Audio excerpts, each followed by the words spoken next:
बढ़िया क्लास चल रही है आपके लिए। पेपर में प्रश्न छपने वाले ही प्रश्न करवा रहा हूँ आपको मैं। तो ब्रिटिश काल में बम्बई प्रेसिडेंस में आने वाले क्षेत्र के नाम कोणार्क, नासिक, पुणे, उपयुक्त सभी। जय श्री राम। नमस्कार नमस्कार नमस्कार। लेके आइयो पानी वाली बोतल और जा ऊपर चला, कोई काम ना है तेरा यहाँ पे, जा।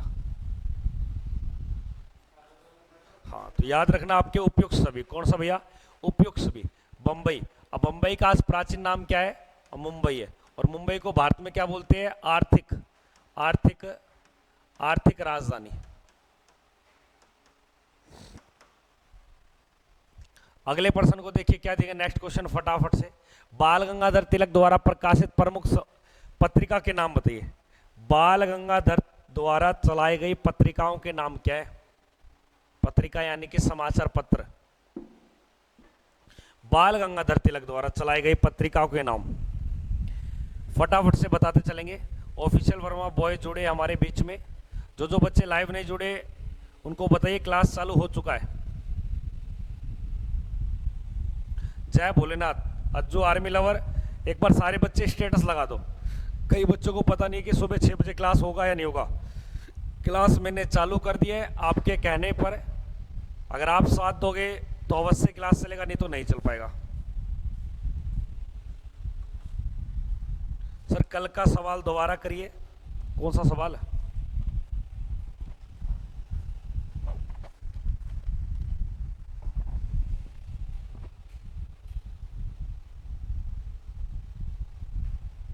हाँ, क्या प्रश्न है कि बाल गंगाधर तिलक द्वारा प्रकाशित जो प्रमुख पत्रिका है उसका नाम मराठा भी है और केसरी भी है। उपयुक्त दोनों है। ऊपर चला जा, मैं कह रहा हूं ऊपर ऑफिस में बैठ के पढ़ ले, ध्यान इधर जाएगा मेरा। मराठा और केसरी। देखो जो मराठा लिखा गया है ये आपके अंग्रेजी भाषा में लिखा गया है, जबकि केसरी लिखा गया है ये मराठी भाषा में लिखा गया है। किस में लिखा गया है? मराठी भाषा में। ये दोनों आपको ध्यान देना, ये दोनों आपको ध्यान देने। एक तो आपके मराठा अंग्रेजी भाषा में और केसरी आपके मराठी भाषा में। ए और बी यानी कि आपका उत्तर संख्या दोनों हो जाएगा।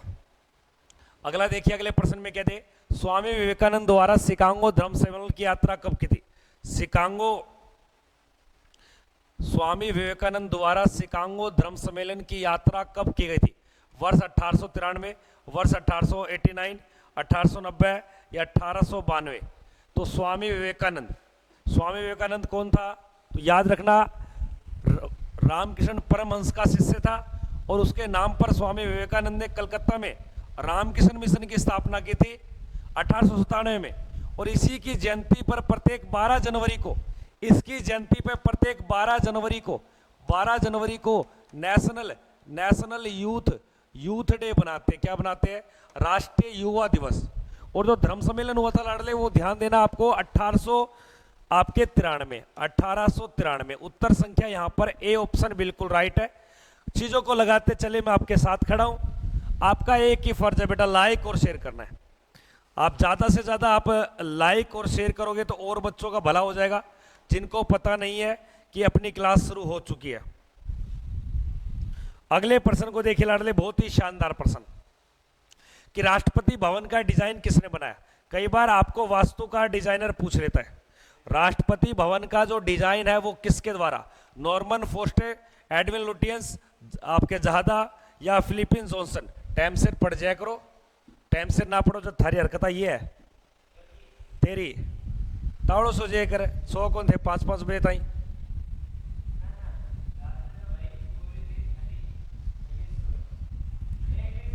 तन्ना ग्राउंड ना लेके गए तो मेरे कारण कौन लेके हो? हाँ तन्ने, हाँ मेरा क्लास किलो चाला की कौन ले गयो? राष्ट्रपति भवन की अगर बात की जाए तो राष्ट्रपति भवन जो स्थित है वो रायसीना की पहाड़ियों पर।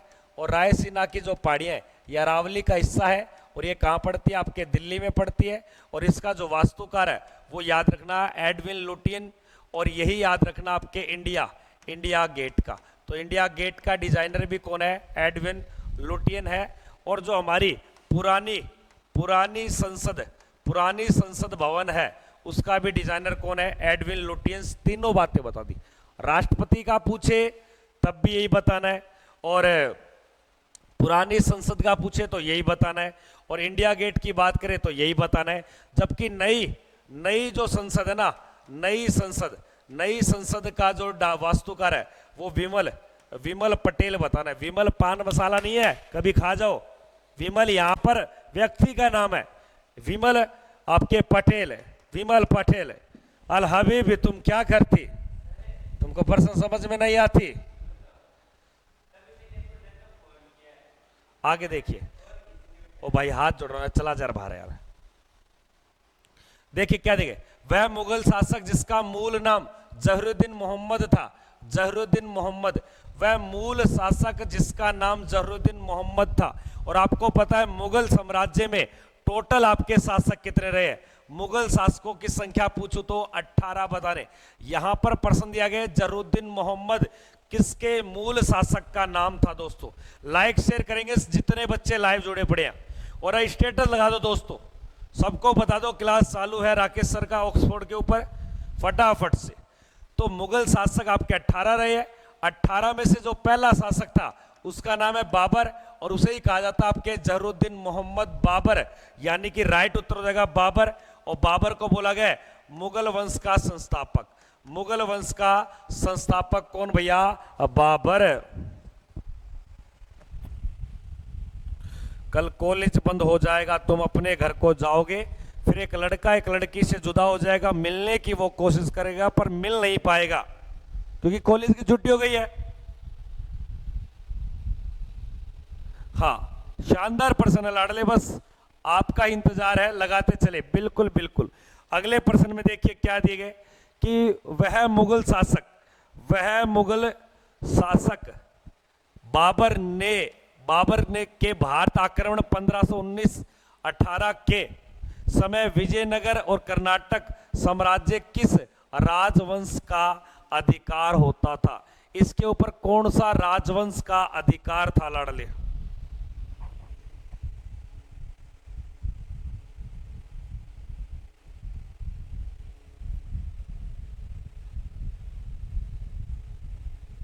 बताइए।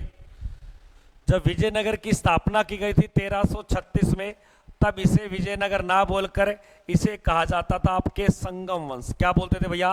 संगम वंश। Very very most important.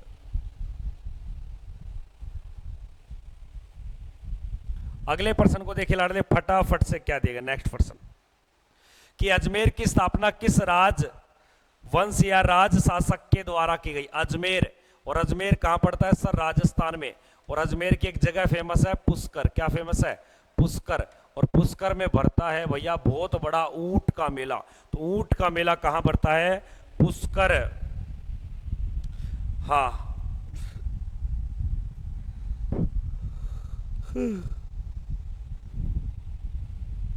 Harihar और बुक्के ने शहर की स्थापना की थी आपके विजयनगर की, ये बात सही है, 1336 में।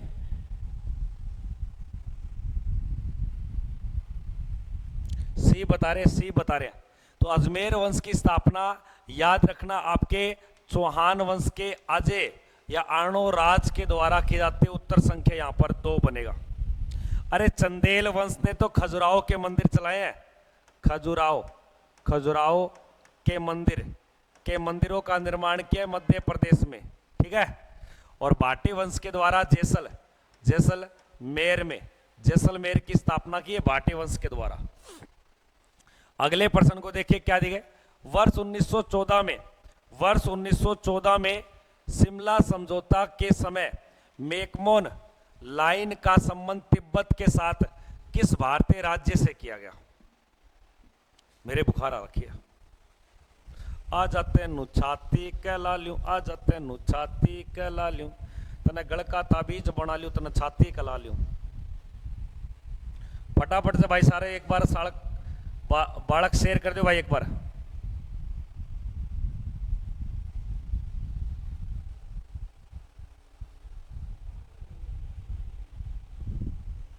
लाइक लुक भी कर दिया करो थामी।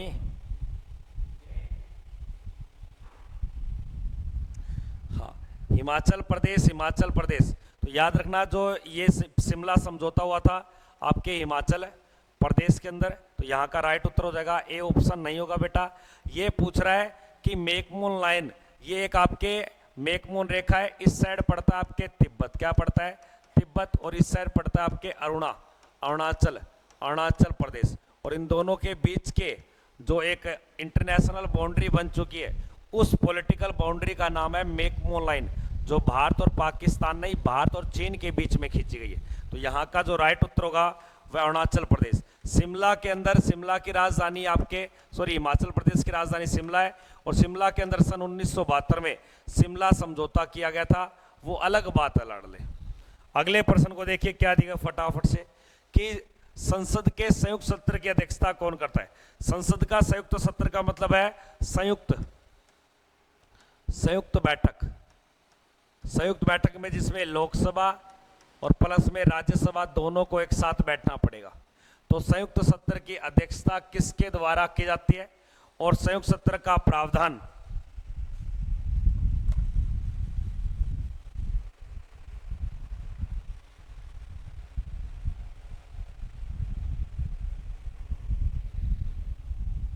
हाँ बताइए दोस्तों फटाफट से। जो संयुक्त सत्र का प्रावधान है ये ऑस्ट्रेलिया से लिया गया। कहां से लिया गया, ऑस्ट्रेलिया से। और संयुक्त सत्र अभी तक हमारे देश में 3 बार हुए। संयुक्त बैठक की बात आर्टिकल 108 में की गई है, जबकि 118 आर्टिकल के तहत इसकी अध्यक्षता लोकसभा अध्यक्ष करता है। उत्तर संख्या यहां पर है, ए बिल्कुल राइट है, एक उत्तर बिल्कुल राइट है। जो भी बच्चा चैनल पे नया जुड़ा है चैनल को सब्सक्राइब भी करोगे, ठीक है। अगले प्रश्न को देखिए लाडले, क्या दिएगा नेक्स्ट प्रश्न। वर्ष 1947 में भारतीय स्वतंत्रता के समय ब्रिटिश सरकार में प्रधानमंत्री कौन थे। आजादी के समय भारत का पीएम जो बना वो था पंडित जवाहरलाल नेहरू, आपको बताना है। लेकिन ब्रिटेन के प्रधानमंत्री का नाम क्या था, ब्रिटेन के प्रधानमंत्री का नाम, हाँ ब्रिटेन के प्रधानमंत्री का नाम। अज्जू का उत्तर है सर बी बता रहा है सर, विस्टन चर्चिल था, आपके कैबिनेट एटली था। तो याद रखना चर्चिल जो आपके था ये भारत छोड़ो आपके आंदोलन के समय 1942। तो यहाँ का उत्तर हो जाएगा आपके रिचर्ड एटली। उत्तर संख्या आपका एक बिल्कुल राइट है, हाँ क्लाइमेट रिचर्ड एटली बिल्कुल हाँ। अमन यादव ने उत्तर सही दिया है सर, ए उत्तर इसका आएगा। शिवम भक्त का भी उत्तर सही है। अगले प्रश्न में देखिए क्या दिए, महाकाव्य पद्मावत के लेखक का नाम क्या है। महाकाव्य पद्मावत के लेखक का नाम क्या है। मलिक मोहम्मद जायसी, अमीर खुसरो, कैफी आजिम या जुईम खा आजाद। कि मलिक मोहम्मद जायसी या अमीर खुसरो, कैफी आजिम या जुई खा आजाद। तो आपके क्या लिखा गया है, महाकाव्य पद्मावत। तो पद्मावत किसके द्वारा लिखा गया,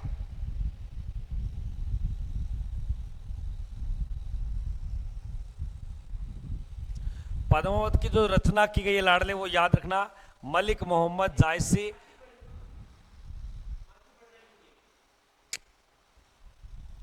अगले प्रश्न को देखिए क्या दिए, भारतीय राष्ट्रीय ध्वज का डिजाइनर कौन है। भारतीय राष्ट्रीय ध्वज का डिजाइनर कौन है, बहुत ही शानदार प्रश्न। ये राष्ट्रीय ध्वज है जिसका एक बेसिक प्रश्न बनता है 3:2, यानी कि राष्ट्रीय ध्वज की लंबाई और चौड़ाई का रेशो क्या है। तो आप बताते हो ना 3:2। ये तो एक पेपर में कई बार ये प्रश्न आता है, ये भी आपको थोड़ा सा ध्यान देना। राष्ट्रीय ध्वज को अपनाया कब का, राष्ट्रीय ध्वज को पारित कब किया। तो याद रखना 22 जुलाई 1947 को, 22 जुलाई 1947 को, 22 जुलाई 1947 को ये पारित किया गया लाडले।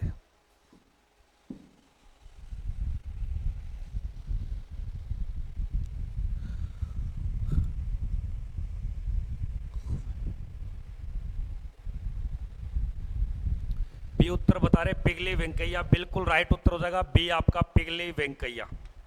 अगले प्रश्न को देखिए क्या दिया गया है, दिल्ली सल्तनत काल की स्थापना किस शताब्दी से मानी जाती है।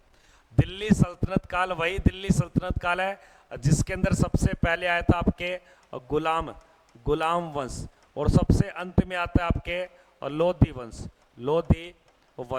और जो लास्ट चला था आपके कब तक, 1451 से लेकर आपके 1526 तक, और गुलाम वंश चला था आपके 1206 से लेकर 1290 तक, और दिल्ली सल्तनत काल चल पड़ा 1206 से लेकर 1526 तक, जिसके अंदर आपके 5 वंश थे। कितने वंश थे? 5 वंश थे। पहले वंश की बात की जाए तो ये, और सबसे लास्ट वंश की बात करें तो लोधी वंश। गुलाम के बाद आपके खिलजी वंश, तुगलक वंश और आपके सैयद वंश और लोधी वंश, इस प्रकार 5 वंशों ने राज किया। शताब्दी आपको पता हमेशा 100 वर्ष आगे होती है, तो यानी कि ये 1206 को आप 12 से अगला शब्द पढ़ लेना, तो उसका राइट उत्तर हो जाएगा आपके 13वीं से लेकर ये कब तक चली थी? 16वीं शताब्दी तक। कब तक चली थी? 16वीं शताब्दी तक आपके दिल्ली सल्तनत काल। और दिल्ली सल्तनत काल का अंत किया था, अंत जो किया था वो याद रखना बाबर ने। और दिल्ली सल्तनत काल का अंतिम जो शासक था वो था इब्राहिम लोदी। ये पेपर में कई बार आता है। सभी बच्चे कमेंट करके बताएंगे बेटा, जिसने अभी चैनल को सब्सक्राइब नहीं किया वो सब्सक्राइब कर दे। आगे देखिए, अल हिलाल नामक एक समाचार पत्र है। अल हिलाल नामक एक समाचार पत्र है, और ये अल हिलाल नामक उर्दू भाषा में पेश होने वाला समाचार पत्र, और प्रत्येक 7 डेज आपके अंतराल पर इसको प्रस्तुत किया जाता था प्रकाशन। अल हिलाल नामक समाचार पत्र सन 1912 में चलाया गया। और अल हिलाल नामक समाचार पत्र किस व्यक्ति के द्वारा चलाया गया लाडले? बढ़िया है, ठीक चल रही है। जिसो डोल देखते इसो ही होगा, सही है। एक बार लाइक शेयर करेंगे सभी बच्चे, सभी दोस्तों से हाथ जोड़ के विनती, जितने लाइव देख रहे हैं एक बार स्टेटस लगा दो यार।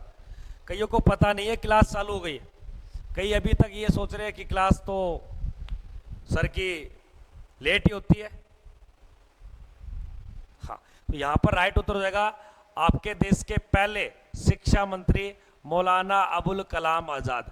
हमारे देश का प्रथम शिक्षा मंत्री कौन था? शिक्षा मंत्री, तो याद रखना आपके कौन था गुरुजी? आपके मौलाना अबुल कलाम आजाद। तू झुक ए बाबरी ग्रंथ किस भाषा में लिखा गया? क्या प्रश्न है। और तू झुक ए बाबरी ग्रंथ स्वयं बाबर के द्वारा लिखा गया है। वाह, क्या चीज है। तू झुक ए बाबरी नामक ग्रंथ किस व्यक्ति के द्वारा लिखा गया? बाबर के द्वारा। लेकिन किस भाषा में लिखा गया?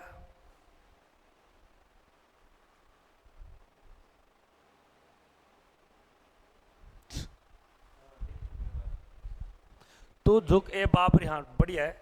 तू झुक ए बाबरी किस भाषा में लिखा गया?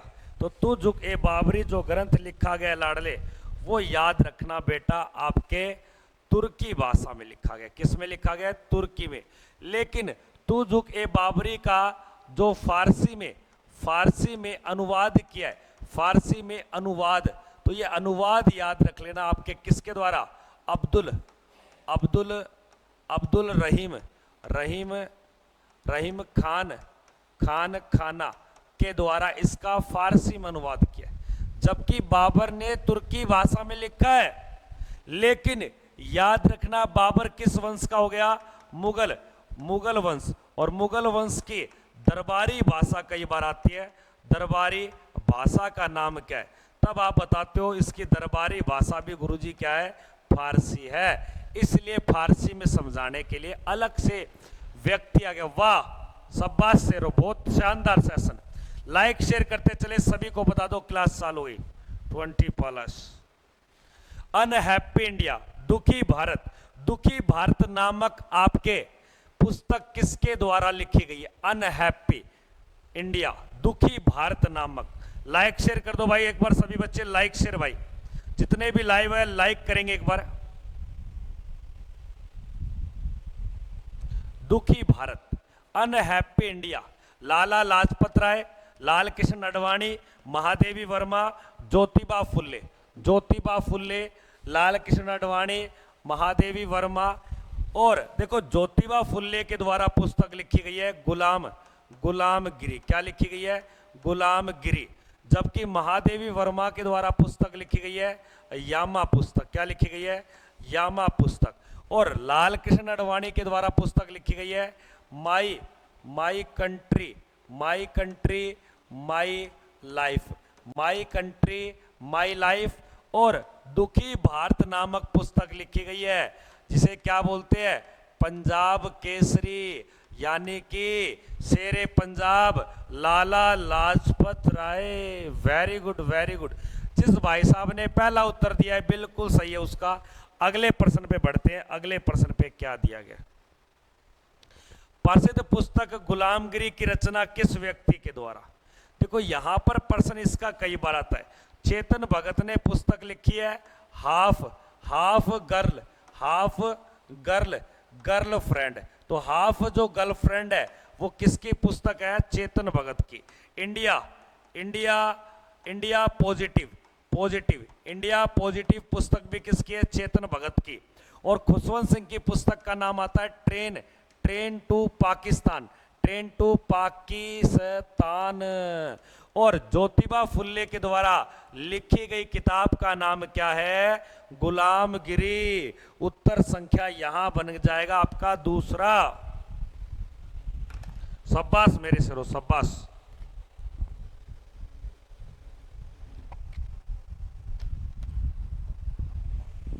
बहुत अच्छा सेशन है।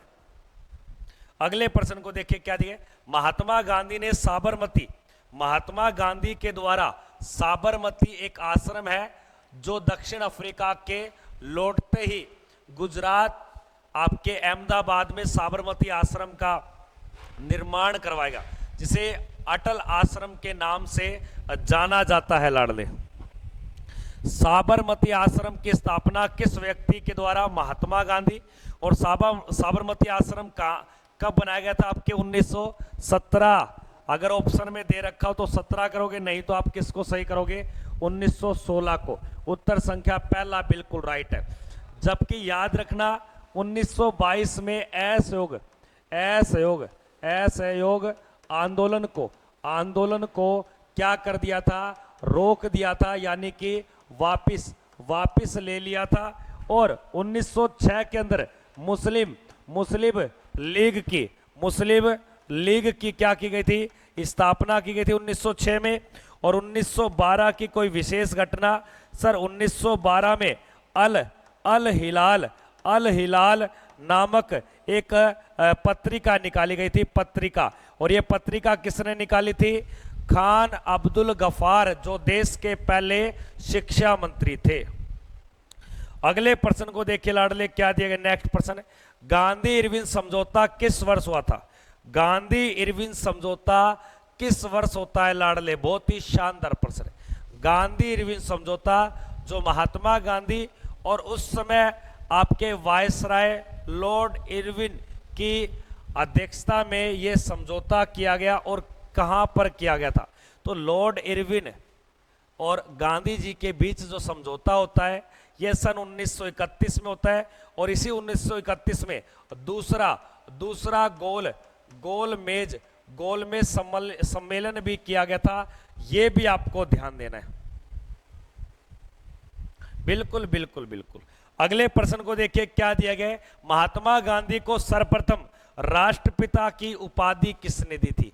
महात्मा गांधी को सर्वप्रथम राष्ट्रपिता, देखो महात्मा गांधी को खूब नाम मिले, जैसे अर्धनगन फकीर, नगन फकीर की उपाधि, अर्धनगन फकीर की उपाधि। इसे बापू बोला गया और इसे बोला गया आपके महात्मा, और इसे क्या कहा गया? राष्ट्रपिता। देखो इसे महात्मा गांधी की जो उपाधि दी थी वो रविंद्रनाथ टैगोर के द्वारा, और बापू याद रखना पंडित जवाहरलाल नेहरू के द्वारा, और अर्धनगन फकीर इसे विस्टिल चर्चिल के द्वारा दिया गया। विस्टिल चर्चिल के द्वारा दिया गया। और जबकि से राष्ट्रपिता जो बोला था वो नेताजी सुभाष चंद्र बोस के द्वारा, और नेताजी सुभाष चंद्र बोस को जो नेताजी का नाम दिया था वो एडोल्फ हिटलर ने दिया। ये कई बार प्रश्न आता है कि सर सुभाष चंद्र बोस को नेताजी कहा जाता है। सुभाष चंद्र बोस को क्या बोलते हैं? नेताजी। और नेताजी ये बात किसने बोली थी? Adolf Hitler. हिटलर। तो एडोल्फ हिटलर के द्वारा नेताजी ये उपाधि किसको मिली? तो याद रखना आपके सुभाष चंद्र बोस को। मोहनदास करमचंद गांधी इसका वास्तविक नाम है, जबकि इसका नाम है मोहनदास करमचंद गांधी, इसके बापू का नाम है। अगले प्रश्न को देखिए क्या दिया गया कि महात्मा गांधी ने किस गोलमेज सम्मेलन में भाग लिया था? और गोलमेज सम्मेलन लाडले टोटल जो हुए हैं, ये आपके कुल गोलमेज सम्मेलन 3 हुए हैं। कितने? 3 हुए। एक 1930 का, एक 1931 का, एक 1932 का। तो गोलमेज सम्मेलन की संख्या आपसे पूछ ले, टोटल आपको 3 बतानी है। तीनों गोलमेज सम्मेलन में, कई बार पेपर में यही आता है, तीनों गोलमेज सम्मेलन में भाग लेने वाला आपके अंग्रेजी या आपके कांग्रेस व्यक्ति, तो याद रखना BR अंबेडकर, ये ध्यान देना। जबकि महात्मा गांधी ने जो भाग लिया था सन 1931 के दूसरे गोलमेज सम्मेलन में, और ये तीनों के तीनों गोलमेज सम्मेलन, सॉरी माफी चाहता हूं, तीनों के तीनों गोलमेज सम्मेलन ध्यान देना आपके ब्रिटेन, इंग्लैंड, यूनाइटेड किंगडम, इनकी राजधानी लंदन शहर में आयोजित किए गए। अगले प्रश्न को देखिए क्या दिया गया। India war Indian, India war Indian, Indian या इंडिया वॉर इंडियन नामक पुस्तक किस व्यक्ति की है? बहुत अच्छा प्रश्न है। इंडिया वॉर इंडियन नामक रचना किसकी है? हाँ, प्रशांत यही है, यहीं पे। अंजलि आज जल्दी उठ गई है।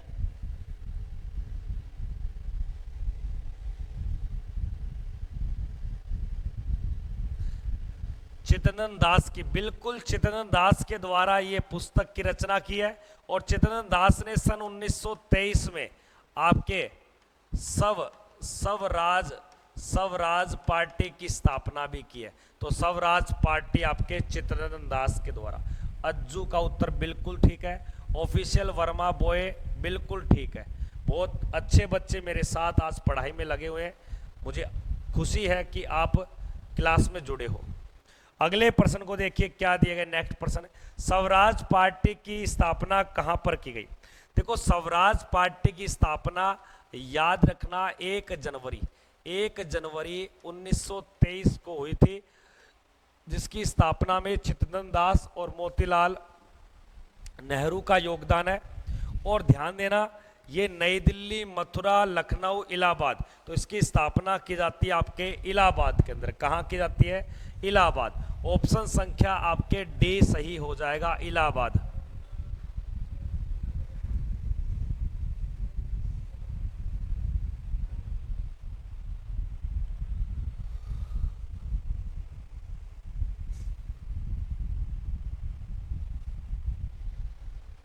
अगले प्रश्न को देखिए क्या दिया गया। नेक्स्ट प्रश्न फटाफट से, भूमध्य रेखा कितने देशों से गुजरती है? भूमध्य रेखा कुल कितने देशों से गुजरती है लाडले? भूमध्य रेखा 16, 13, 0, 19। भूमध्य रेखा, ये भूमध्य रेखा है, और एक 23.5 डिग्री इसका नाम है कर्क रेखा, और इसका नाम है मकर रेखा। मकर रेखा जो गुजरती है लाडले, वो टोटल 10 देशों से। कितने देशों से? 10 देशों से। और कर्क रेखा 18 देशों से, और भूमध्य रेखा आपके 13 देशों से। भूमध्य रेखा को 2 बार काटने वाली, इसको 2 बार काटने वाली नदी का नाम है कांगो नदी, और इसको 2 बार काटने वाली नदी का नाम है माही नदी, और इसको 2 बार काटने वाली नदी का नाम है लिम्पोपो नदी। क्या नाम है? लिम्पोपो नदी। तो कई बार पेपर में ये आता है कि मकर रेखा को 2 बार काटने वाली नदी का नाम लिम्पोपो, भूमध्य को कांगो, और कर्क यानी कि आपके माही। तो इसका जो राइट उत्तर होगा ऑप्शन संख्या आपके बी। इस भूमध्य रेखा को बोला जाता है आपके विषुवत रेखा। और विषुवत रेखा पे 2 तारीख याद रखना, एक तो आपके 21 मार्च और एक आपके 23 सितंबर। इन 2 दिन दिन रात क्या होते हैं? बराबर होते हैं, और इसे ही बोलते हैं 0 डिग्री। 0 डिग्री अक्षांश या आपके इक्वेटर लाइन। अगले प्रश्न को देखेंगे दोस्तों, क्या दिया गया है। वर्ष 1774, जो 1773 में एक रेगुलेटिंग एक्ट बनाया गया, उस रेगुलेटिंग एक्ट की अध्यक्षता में 1774 में भारत में एक सुप्रीम कोर्ट की स्थापना की जाती है। उस समय ये अपेक्स कोर्ट था, लेकिन वर्तमान में ये सुप्रीम कोर्ट है। सुप्रीम कोर्ट जो बना था ये 28 जनवरी 1950 को बनाया गया और जिसकी स्थापना दिल्ली में की जाती है। लेकिन उससे पहले से अपेक्स कोर्ट एक हाई कोर्ट, एक उच्च न्यायालय में हम पढ़ते थे, जिसकी स्थापना कहाँ की गई, कलकत्ता शहर में की गई। कहाँ की गई थी, कलकत्ता शहर, जिसे वर्तमान में कोलकाता कहा जाता है। हाँ, फ्यूचर फौजी 302, गुड मॉर्निंग सर, नमस्कार भाई, नमस्कार नमस्कार, राम राम।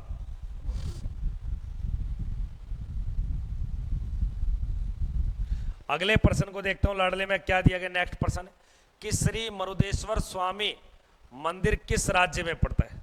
श्री मरुदेश्वर स्वामी मंदिर भारत के कौन से राज्य में, तमिलनाडु, कर्नाटक, आंध्र प्रदेश या केरल। श्री मरुदेश्वर स्वामी मंदिर भारत के कौन से राज्य में पड़ता है लाडले। शानदार प्रश्न है, बहुत ही अच्छा प्रश्न है, बताइए प्रश्न।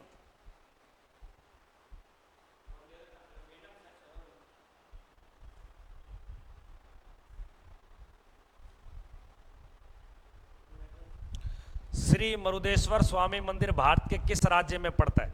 बहुत ही अच्छा व शानदार प्रश्न है, लाजवाब प्रश्न है, गजब, एक्सीलेंट। श्री मरुदेश्वर स्वामी मंदिर भारत के कर्नाटक राज्य में पड़ता है लाडले। तमिलनाडु नहीं होगा, इसका उत्तर होगा कर्नाटक। हाँ, होलेश्वर मंदिर की अगर बात की जाए वो आपके आंध्र प्रदेश में।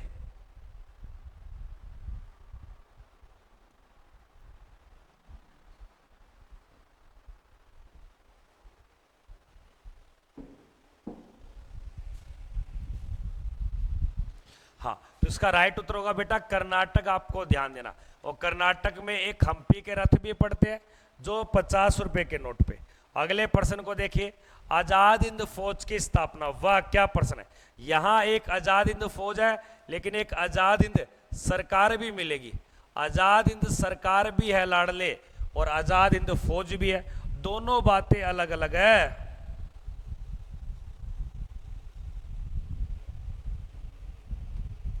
जिया हो बिहार के लाला, जिए तू 1000 साला, चिंकिया के पापा।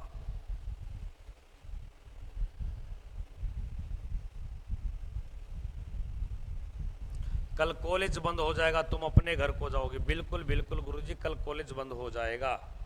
आजाद हिंद फौज की स्थापना याद रखना सन 1942, जापान की राजधानी, जापान की राजधानी का नाम क्या है, टोक्यो। तो टोक्यो में इसकी स्थापना की गई, और इसकी स्थापना की थी रास बिहारी बोस के द्वारा।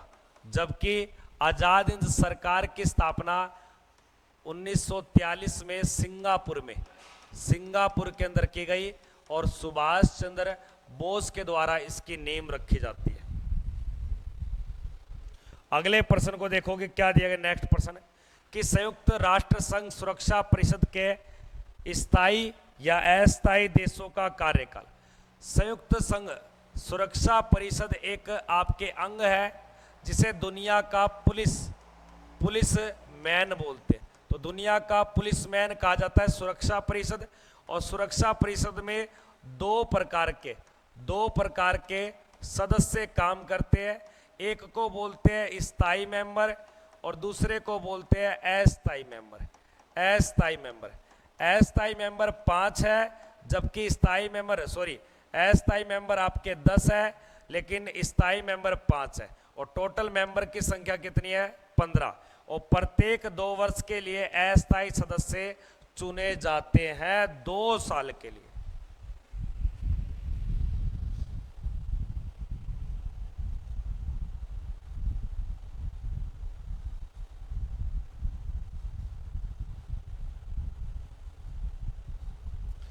कदम कदम बढ़ाए जाओ, खुशी के गीत तुम गाए जाओ। यादव जी का रसगुल्ला, यादव जी का रसगुल्ला बहुत दिनों बाद क्लास में जुड़ा है। चलो खैर, क्लास में जुड़ा तो है।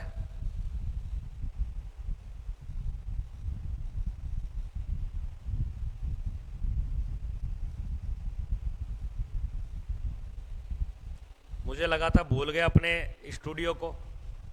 तो यहाँ पे राइट उत्तर हो जाएगा आपके। अगले प्रश्न में देखिए क्या दिए, मोहम्मद गौरी और राजा जयचंद के मध्य एक युद्ध होता है जिसका नाम है चंदावर का युद्ध।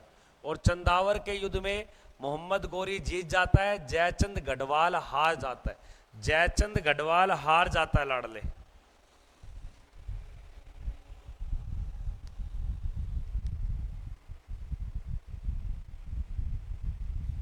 सोना बाबू अभी सो रही है बेटा, आप पढ़ाई पे फोकस करें।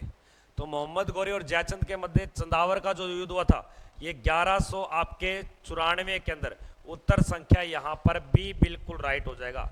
बी उत्तर बिल्कुल राइट है, बी ऑप्शन बिल्कुल राइट है। अगले प्रश्न को देखेंगे लाडले, अच्छा प्रश्न है कि राष्ट्रीय मतदाता, राष्ट्रीय मतदान या मतदाता दिवस प्रत्येक किस तारीख को, 25 जनवरी, 26 जनवरी, 24 जनवरी या 23 जनवरी, राष्ट्रीय मतदान दिवस किस तारीख को मनाया जाता है लाडले? एक बार सभी बच्चे लाइक शेयर करेंगे फटाफट से।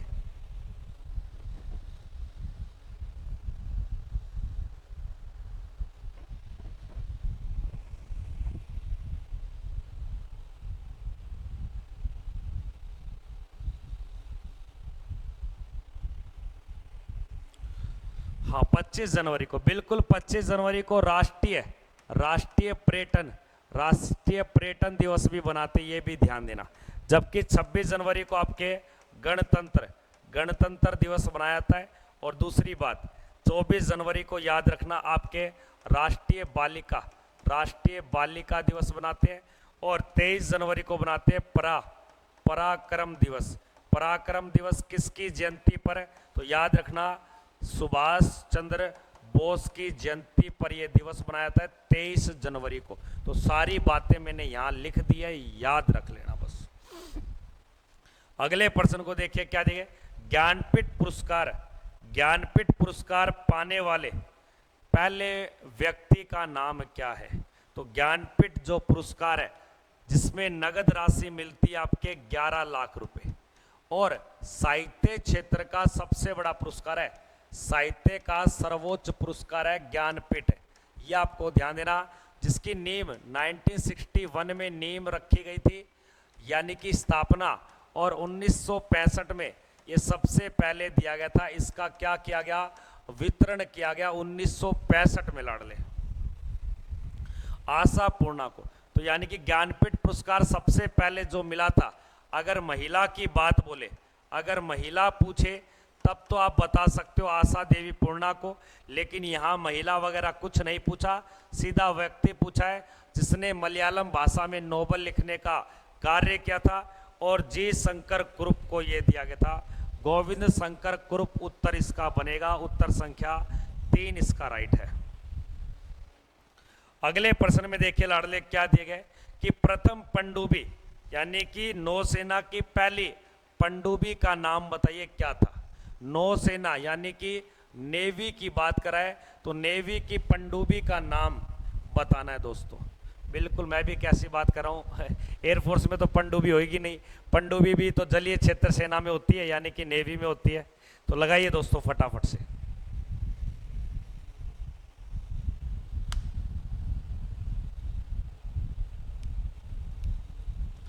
बी बता रहे सर, बी बता रहे। हाँ, INS अरियंत याद रखना, INS अरियंत, उत्तर संख्या बी।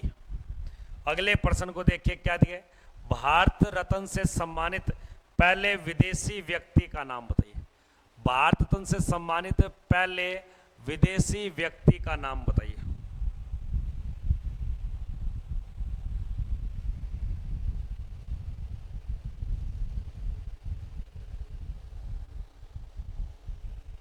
करे कमेंट करे बेटा, सभी बच्चे शेयर कर दो सारे।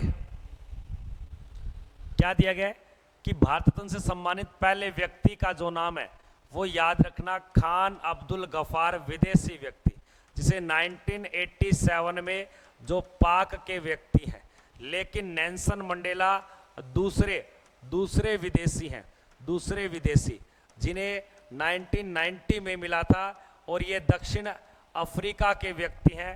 तो यहां राइट उत्तर हो जाएगा ऑप्शन संख्या आपके ए, बिल्कुल राइट है। अज्जू बिल्कुल आपका उत्तर सही है, ए ऑप्शन। अगले प्रश्न को देखेंगे बेटा, क्या दिया गया नेक्स्ट प्रश्न। इंग्लिश चैनल को तैरकर पार करने वाली, इंग्लिश चैनल को तैरकर पार करने वाली प्रथम भारतीय महिला का नाम बताना है। इंग्लिश चैनल को तैरकर पार करने वाली पहली भारतीय महिला का नाम।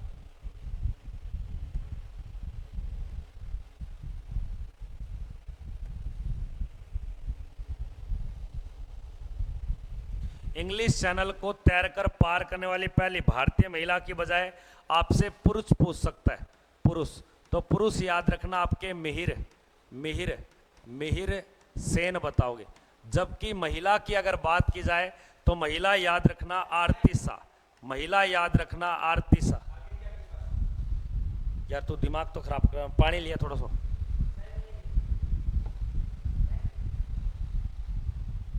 गर्म पानी लिया एक गिलास में, एक गिलास गर्म पानी लिया।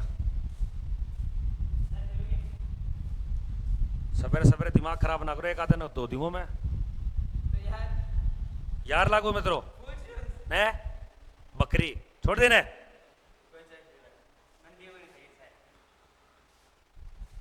चाह को भूखो कौन राकेश चौधरी। हाँ पानी लिया एक गिलास पहले तो। श्री होलेश्वर स्वामी मंदिर किस राज्य में पड़ता है? आंध्र प्रदेश, हाँ गर्म पानी। कर्नाटक में, तेलंगाना में, उड़ीसा में। गिलास ही भर लिए, अरे एक ही गिलास पढ़ लिया दे, उरे नहाऊंगा के मैं। श्री होलेश्वर स्वामी मंदिर भारत के किस राज्य में? आंध्र प्रदेश, कर्नाटक, तेलंगाना या तमिलनाडु? फटाफट से कमेंट करके बताओगे, बहुत ही शानदार प्रश्न है।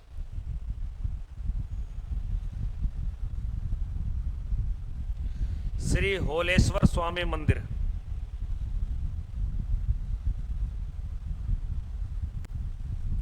श्री होलेश्वर स्वामी मंदिर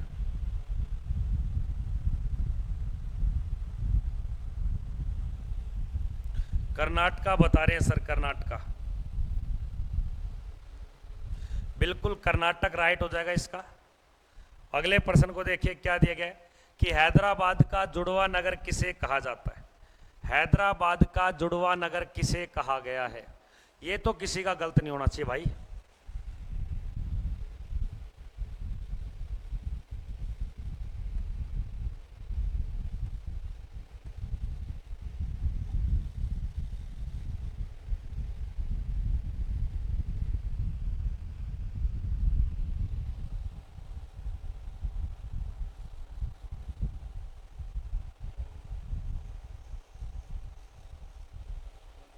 हैदराबाद का जुड़वा नगर,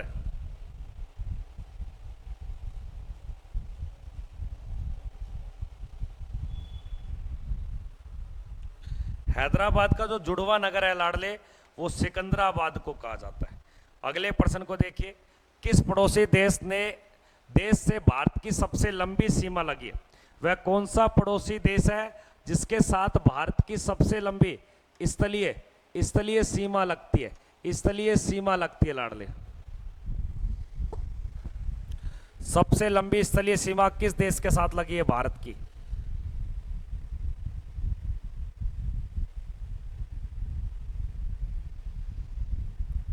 वाह बेटा वाह, काम का ना काज का, दुश्मन अनाज का।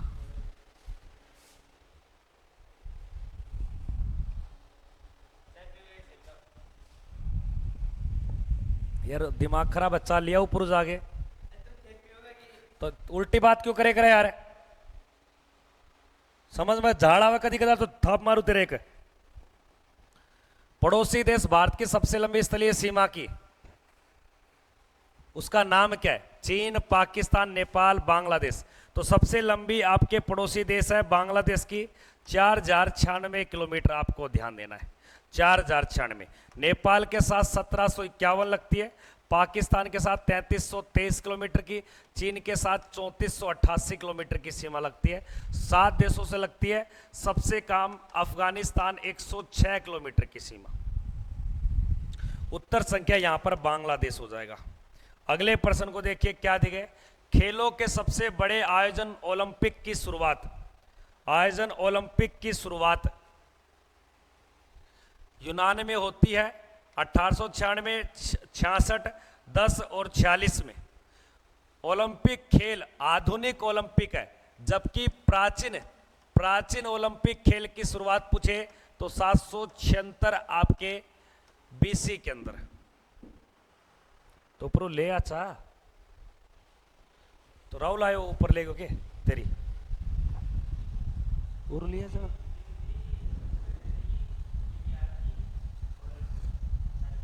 मेरी मेरी तो उरा हूं मैं क्लास।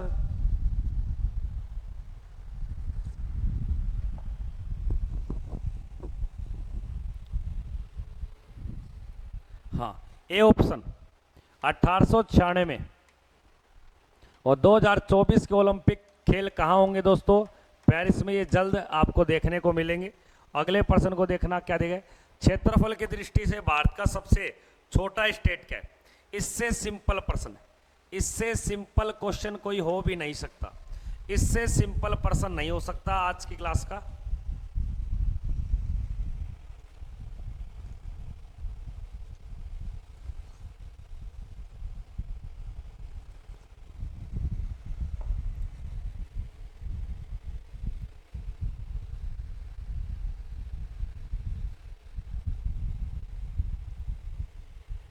करे भाई, शेयर करें क्लास को सारे बच्चे।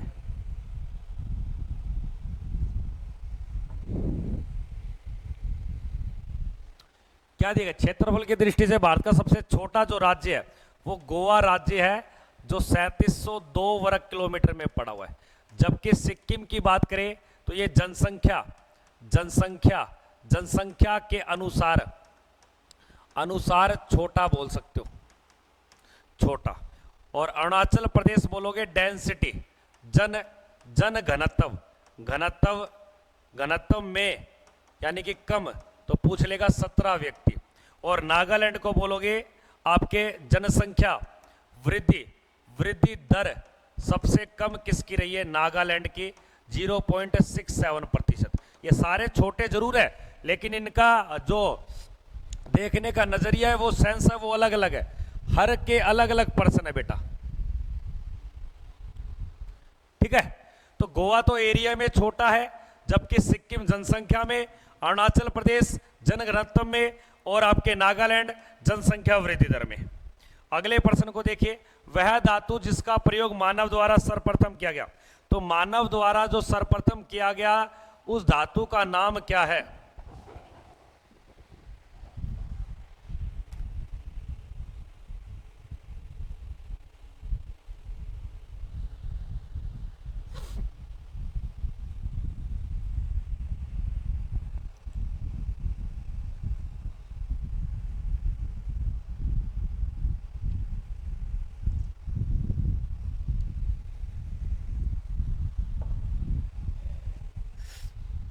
मानव द्वारा Cu का प्रयोग किया गया था, यानी कि कॉपर का सबसे पहले। लोहा Fe जो पृथ्वी के केंद्र में ज्यादा मिलता है। जस्ता जहां मिलेगा जहां चांदी होगी, जस्ता चांदी में राजस्थान अव्वल है, जबकि तांबा मध्य प्रदेश में। क्या प्रश्न है कि भारतीय राष्ट्रीय गान समय की अवधि क्या है? अब इससे सरल कोई प्रश्न नहीं हो सकता। राष्ट्रगान समय अवधि क्या है लाडले?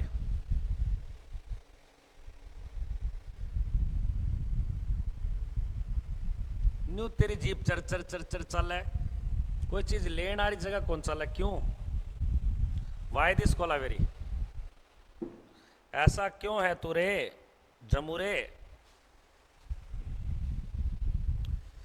अल हबीबी तुम क्या करती? सर ये पढ़ती, इसको पढ़ने दो। तो सभी को पता है, देखो 52 सेकंड और कम से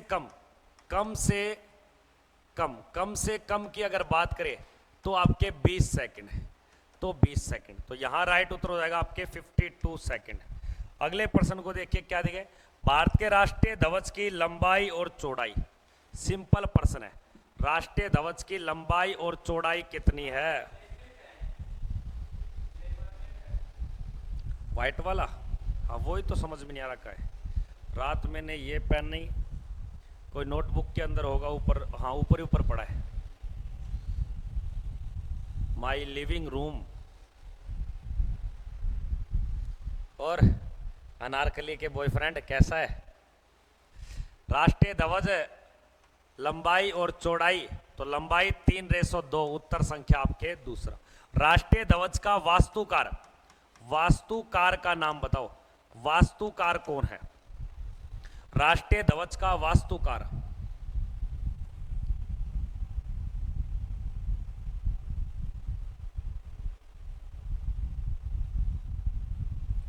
राष्ट्रीय ध्वज का वास्तुकार था आपके पिगली, पिगली वेंकैया। अगले प्रश्न को देखिए क्या दिया गया कि संयुक्त राष्ट्र महासभा में हिंदी में भाषण देने वाले पहले नागरिक कौन थे, या देश के जो पीएम भी रह चुके हैं, जिनका कार्यकाल पीएम में कार्यकाल सबसे छोटा रहा है, छोटा कार्यकाल, मात्र 13 डेज के दिन ये देश के पीएम की गद्दी संभाली।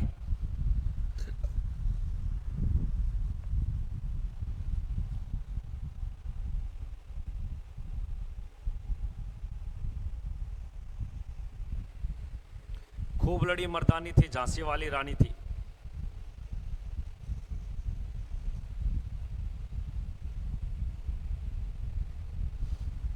बताइए दोस्तों फटाफट से, क्या प्रश्न है कि संयुक्त संघ राष्ट्र सभा में हिंदी के भाषण दिए थे 1977 में, और ये व्यक्ति का नाम था अटल बिहारी वाजपेयी। अटल बिहारी वाजपेयी, जिनकी जयंती 25 दिसंबर को एक आपके दिवस बनाते हैं, सुशासन दिवस। अगले प्रश्न को देखिए लाडले, शानदार प्रश्न। हाँ क्या दिया गया? मोहम्मद अली जिन्ना को हिंदू मुस्लिम एकता का दूत किसके द्वारा कहा गया? मोहम्मद अली जिन्ना पाकिस्तान का पहला गवर्नर जनरल था, ये आपको ध्यान देना है। मोहम्मद अली जिन्ना भारतीय संविधान सभा के सदस्य नहीं थे, ये आपको ध्यान देना है। मोहम्मद अली जिन्ना को राष्ट्रीय हिंदू मुस्लिम का एकता का दूत बोला है सरोजनी नायडू। और सरोजनी नायडू का प्रश्न याद रखना, किसी राज्य की पहली गवर्नर बनने वाली महिला का नाम सरोजनी नायडू। लेकिन याद रखिए भारतीय राष्ट्रीय कांग्रेस की पहली भारतीय महिला अध्यक्ष भी कौन थी? सरोजनी नायडू, 1925। अगले प्रश्न को देखिए लाडले, क्या दिया गया है कि भारत में ओलंपिक खेलों की जो शुरुआत होती है वो किस वर्ष में? तो भारत व्यक्तियों, भारत नागरिक के लिए, या भारत ने ओलंपिक खेल में पहली बार कब पार्टिसिपेट किया था? एक एंग्लो इंडियन समुदाय के व्यक्ति ने भाग लिया था, और ये भाग जिस वर्ष से लिया था वो वहां से एक प्रश्न बन जाता है। तो यहाँ पे राइट उत्तर क्या होगा आपके? सन 1900 के अंदर। और सन 1900 के ओलंपिक खेल कहाँ हुए थे? पेरिस में। जो अभी लेटेस्ट आपके देखने को मिलेंगे कहाँ? 2024 के पेरिस में भी। तो 1900 में भाग लिया था भारत ने। तब से लेकर आज तक भारत ने टोटल 35 मेडल जीते हैं, किसमें? ओलंपिक खेलों के अंदर।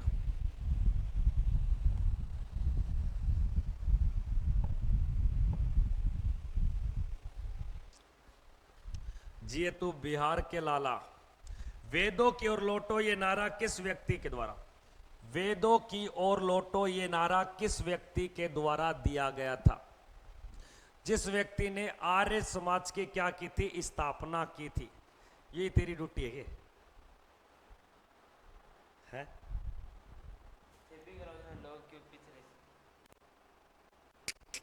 मरे लिया पढ़ लिया कर यार, सही तो है ये सर्व कराई। पॉजिटिव तो लगा दे यार, तू लगा दे पॉजिटिव। पॉजिटिव ही होते, नेगेटिव कर दो यार। वेदों की ओर लौटो, वेदों की ओर लौटो जो नारा दिया था वो आपके स्वामी दयानंद सरस्वती के द्वारा। और स्वामी दयानंद सरस्वती ने आर्य आर्य समाज की स्थापना की गई थी? ये कई बार प्रश्न आता है। आर्य समाज की स्थापना 1875 में बंबई यानी कि मुंबई शहर के अंदर की जाती है। अगले प्रश्न को देखिए क्या दिए। प्रसिद्ध सरदार सरोवर बांध किस नदी पर बना हुआ है? प्रसिद्ध सरदार सरोवर बांध किस नदी पर बना हुआ है लाडले? फटाफट से कमेंट करते चलेंगे सभी बच्चे।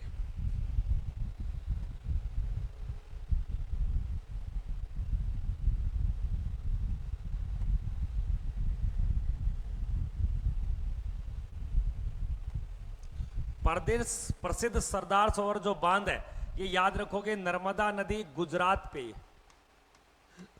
गुजरात देश का सबसे बड़ा विद्युत उत्पादन करने वाला डैम है ये। अगले प्रश्न को देखिए क्या दिए। रंगास्वामी कप का संबंध किस खेल से? कप के बारे में प्रश्न बहुत पूछेगा। जैसे कप लिखता हूं मैं राइडर कप का संबंध। एक कप का नाम लिखा मैंने थॉम्स कप का संबंध। एक नाम लिख दिया मैंने आपके बेटन कप का संबंध। 3 कप मैंने लिखे, इनके नाम बताइए। थॉम्स का, राइडर का, बेटन का, किस किस से रिलेटेड है ये दोस्तों बताइए। हमको इनके कोई प्रश्न ऑनलाइनर दे रखी है।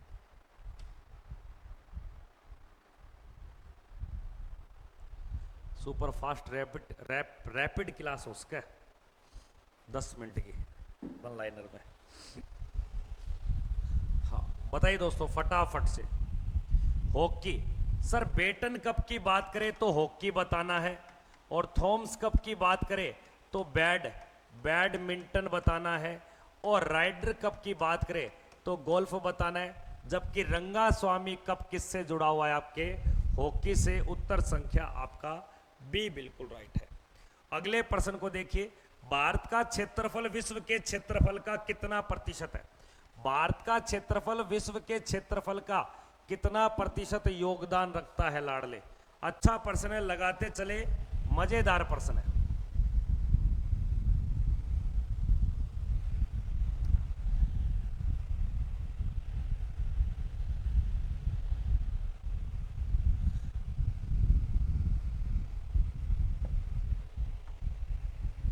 आर के रावत, धन्यवाद आपका, अपने क्लास में हमें समय दिया इतना।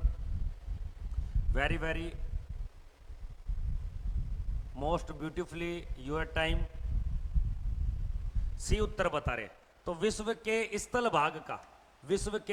भाग का तो याद रखना आपके जो एरिया पड़ता है 2.42%। तो यहां उत्तर संख्या आपका सी ऑप्शन बन जाएगा। क्या बन जाएगा? सी उत्तर बन जाएगा।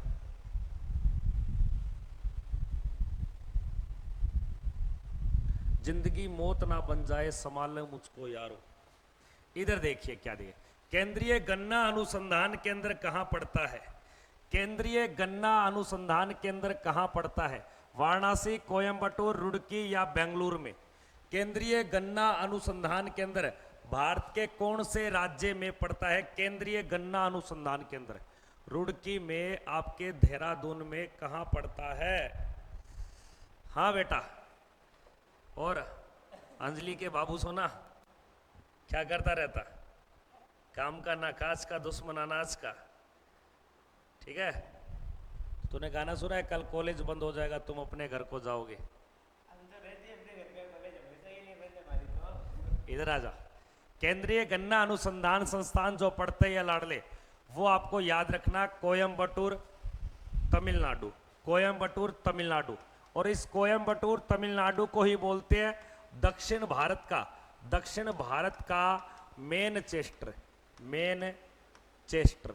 मैनचेस्टर किसे कहा जाता है? दक्षिण भारत का कोयंबटूर को। उत्तर संख्या यहां 20 है। रुड़की को बोला गया है राष्ट्रीय भवन अनुसंधान केंद्र। वाराणसी को कहा जाता है आपके सब्जी शोध केंद्र। और यहां दिया गया बेंगलुरु में, सभी को पता है इसरो का हेडक्वार्टर। किसका? अंतरिक्ष, इसरो। अज्जू आर्मी लवर, एक बच्चा होनहार बच्चा है जो ध्यानपूर्वक प्रत्येक प्रश्न का उत्तर देने की पुष्टि करता है। अगले प्रश्न को देखिए क्या दे।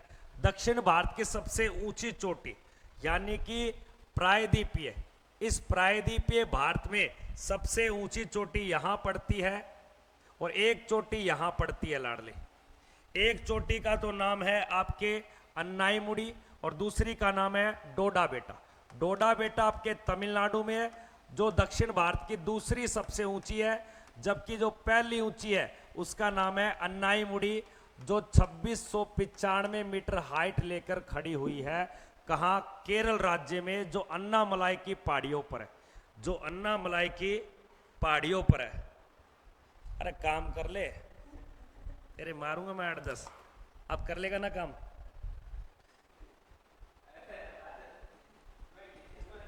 यहां रखता हूं तेरे फोन को। काम का ना काज का, दुश्मन अनाज का। सही बोले थे सूबेदार जी तुम। कंपनी का फोन मैंने अभी अभी पकड़ा। अगले प्रश्न को देखिए क्या देखे। 15 अगस्त 1947 को 15 अगस्त 1947 को मेरे सामने चाबुक दे दिया, देख लो सर। 15 अगस्त 1947 को भारत ने अपनी आजादी का पहला जश्न कहां मनाया, यानी कि पार्टी कर दी। आजादी मिल गई, खोल दी बोतल। गुरुदेव आपके चरणों में मेरा कोटि कोटि प्रणाम। प्रियंका यादव पढ़ाई वढ़ाई करती नहीं है, फालतू के मैसेज कितने करवा लो। तो याद रखना आपके कलकत्ता के अंदर है। अगले प्रश्न को देखिए लाडले क्या दिया गया। इंडियन लिबरल फेडरेशन के संस्थापक का नाम बताइए। ये अच्छा प्रश्न है, ये प्रश्न कोई बता देगा मान जाऊंगा, लेकिन ये प्रश्न का जवाब मुझे सारे बच्चे कमेंट सेक्शन में दोगे, कमेंट सेक्शन में। अगले प्रश्न को देखिए। बारदोली सत्याग्रह आंदोलन, बारदोली सत्याग्रह आंदोलन की भूमिका निभाने वाले व्यक्ति का नाम बताइए। बारदोली सत्याग्रह आंदोलन की भूमिका किस व्यक्ति के द्वारा निभाई गई?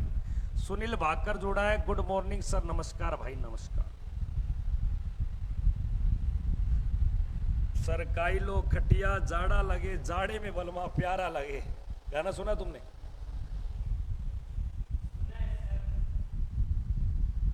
हाँ।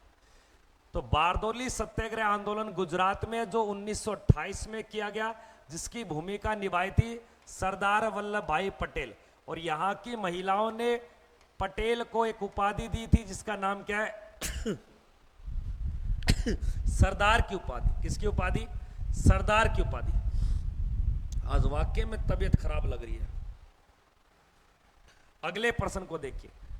कल खराब होने की तबीयत पता है क्या है? कल मैराथन क्लास ले ली 4.5 घंटे की, और ऊपर जाके बर्फ का पानी पी लिया। वो चिलगोजे 1:30 दोपहर को बर्फ का पानी पी लिया, पसीना यहां आ रखा था।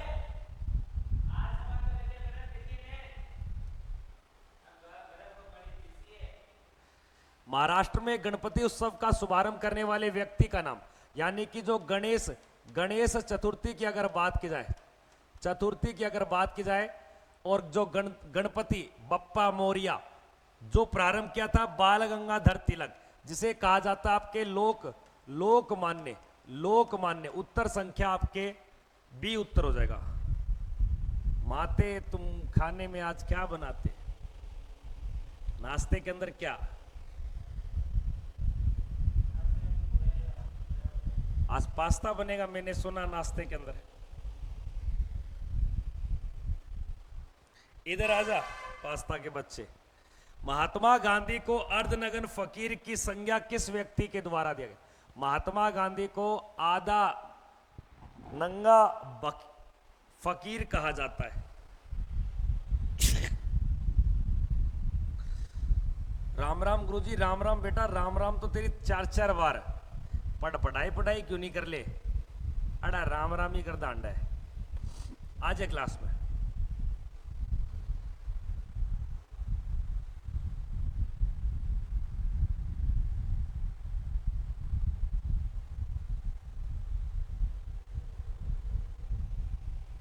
हाँ, बी उत्तर बता रहे।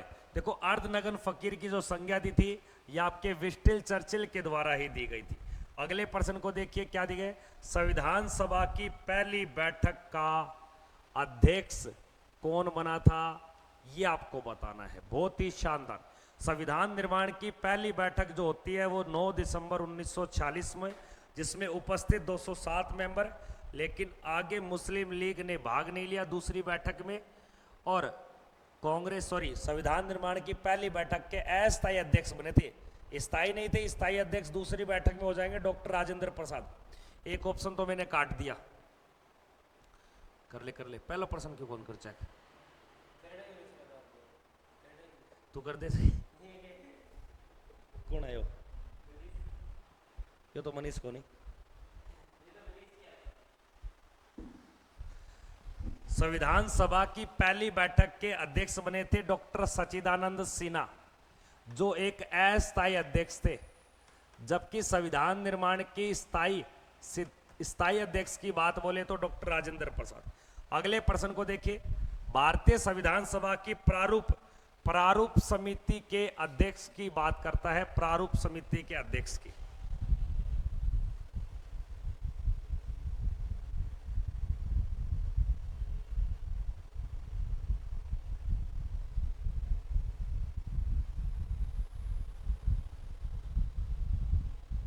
प्रारूप समिति के अध्यक्ष की बात करता है, ये आपको ध्यान देना है। भारतीय संविधान सभा की प्रारूप समिति के अध्यक्ष, तो प्रारूप समिति के जो अध्यक्ष थे ये डॉक्टर BR अम्बेडकर थे, जो 29 अगस्त 1947 को इसका निर्माण किया गया था, जिसके टोटल मेंबर आपके माफी चाहता हूं, 1 प्लस में आपके 6, टोटल 7 मेंबर थे दोस्तों। अगले प्रश्न को देखिए क्या दिया गया, नेक्स्ट प्रश्न। जनगण मन को एक राष्ट्रीय गीत के रूप में राष्ट्रीय गान के रूप में अपनाया गया, जो मूलतः आपके बांग्ला भाषा में था, लेकिन जब इसे अपनाया गया हिंदी भाषा के रूप में अपनाया गया। और इसे कब अपनाया गया लाडले, वो आपको बताना है सर। 24 जनवरी 1950 को, जो संविधान निर्माण की अंतिम बैठक के दिन। ये इसकी ऑल आउट चल रही है क्या, ये पता नहीं यार, मच्छर दोबारे आ गए।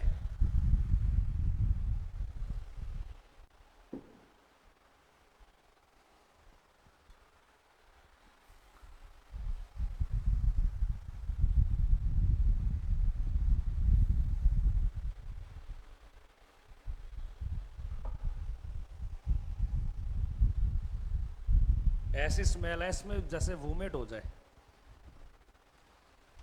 वर्ष 1950। अगले प्रश्न को देखिए क्या दिए, भारत और पाकिस्तान के बीच के सीमांकन का कार्य किसने किया। और भारत और पाकिस्तान के बीच की सीमा रेखा की जो लंबाई है वो 3323 किलोमीटर लगती है, जिसे हम बोलते हैं रेड क्लिफ रेखा कहा जाता है। और रेड क्लिफ रेखा का निर्धारण याद रखना 17 अगस्त 1947 को किया गया था। और रेड क्लिफ रेखा का निर्धारण किस व्यक्ति के द्वारा किया गया, फटाफट से कमेंट करके बताइए। मुस्टंडे क्या करता है, नील का मतलब क्या होता है, नील खाली होता है, तो एक खाली तो यहां पे लेफ्ट कर देता है। लेफ्ट मतलब इसको स्किप कर दिए, छोड़ दिए, या नोटा कर देता। क्यों नहीं है, नील का यूज नहीं कर सकते यहाँ टेस्ट में, मैं तो चल जाऊंगा। भारत और पाकिस्तान के बीच में सीमांकन का कार्य जो किया था वो याद रखना सर सीरियल रेड क्लिफ के द्वारा किया गया था। उत्तर संख्या देखो, आज इस बच्चे का फोन मैंने यहां रख दिया, अब ये बच्चा दबा के काम कर रहा है, जैसे ही फोन हाथ में आएगा बच्चा दबा के और कुछ करेगा। अगले प्रश्न को देखिए क्या दिया गया, कैबिनेट मिशन योजना कब बनी थी। कैबिनेट मिशन योजना किस वर्ष बनाई गई। आज सूबेदार जी आया कौन के ग्राउंड में के बेरो, सूबेदार जी लाइव को नहीं आ रहे आज क्लास में।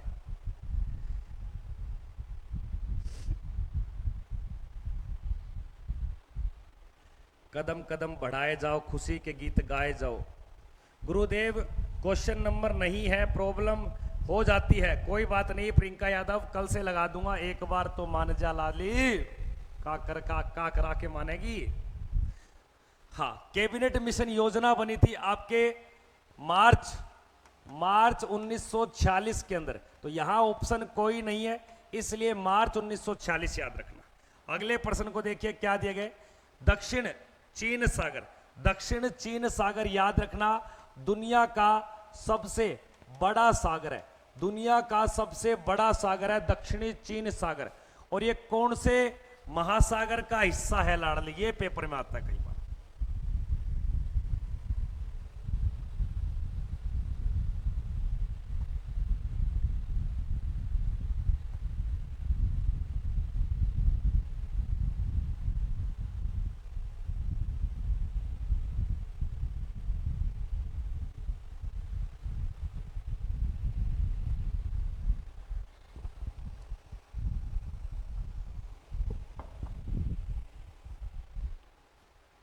बिल्कुल दक्षिणी प्रशांत महासागर का हिस्सा ये।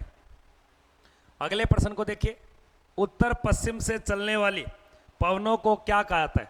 उत्तर पश्चिम से चलने वाली पवनों को, स्थायी पवनों को दक्षिणी गोलार्ध में पछुआ पवने बोलते हैं।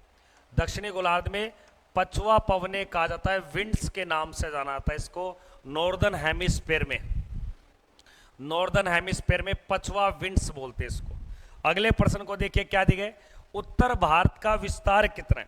यानी कि भारत की नॉर्थ टू आपके साउथ, इसकी जो लेंथ है बता सकते हो लंबाई, और वेस्ट टू ईस्ट की अगर इसकी लेंथ या चौड़ाई भी विड्थ पूछे तो 2933, लंबाई की बात बोले तो 3214 किलोमीटर की इसकी लंबाई है।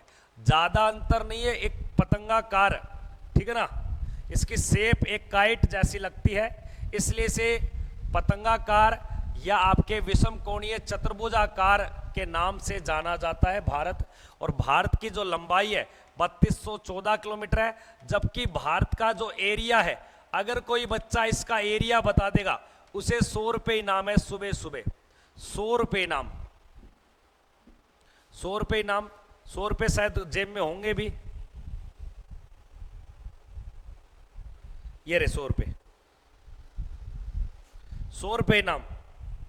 अगर कोई बच्चा बताएगा तो, बच्चा बच्ची जो भी बताएगा, बंदोबंदी अच्छी मिली, बंदोबंदी, इधर नु आ जाओ, 50 को परसेंट बाद में पूछूंगा ना, मैं देख गए हैं तो दिखा दो 1 मिनट में ही। हाँ, तो याद रखना भारत का जो एरिया है ये 32,87,263 वर्ग किलोमीटर है, जो विश्व की कुल भूभूमि का 2.4% हिस्सा है।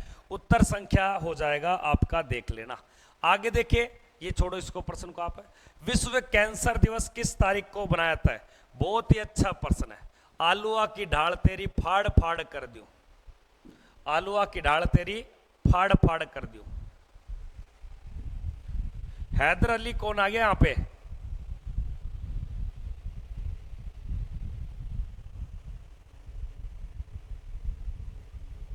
कल कॉलेज बंद हो जाएगा, तुम अपने घर को जाओगे।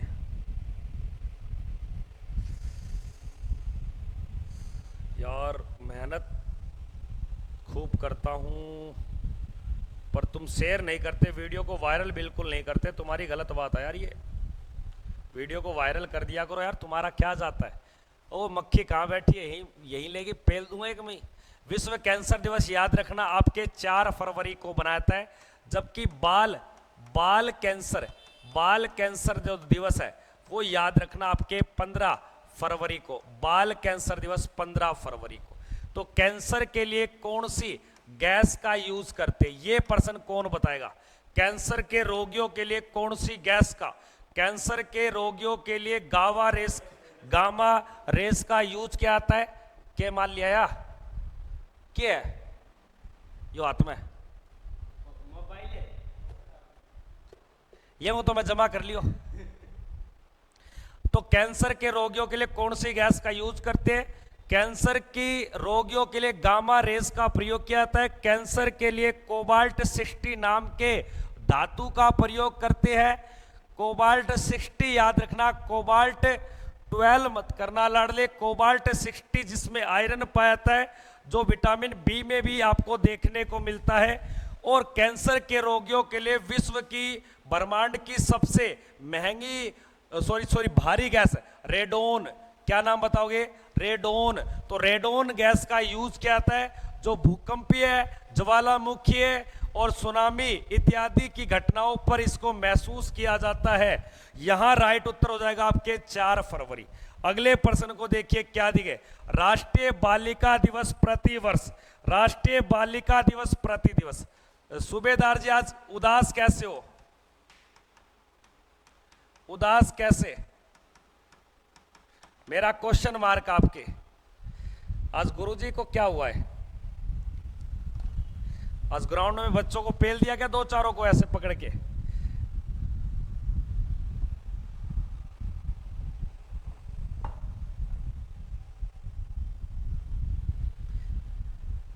ये गुरुजी यार बिना बोले यार मेरे से रहते तो नहीं है, आज पता नहीं कैसे चुप है। चलो खैर कोई नहीं, अपने गुरुजी हैं, थोड़ी देर में हो जाएंगे ठीक। लाइफ में चलता रहता है उदास, उदास होना भी जरूरी है स्वास्थ्य के लिए, क्योंकि इससे उदास होते तो जो ब्लड का सर्कुलर है उस पर प्रेशर पड़ता है, तो ब्लड पंपिंग जल्दी करता है उदास में। ये रीजन है इसका, साइंस का। तो राष्ट्रीय बालिका दिवस याद रखना आपके 24 जनवरी को। अगर महिला उदास हो ना उसके लिए तो बेटर है। महिला मेरी बात सुन प्रशांत, अगर फीमेल वर्जन उदास होता है ना तो कभी उसको अटैक का दौरा नहीं आता, हकीकत है ये।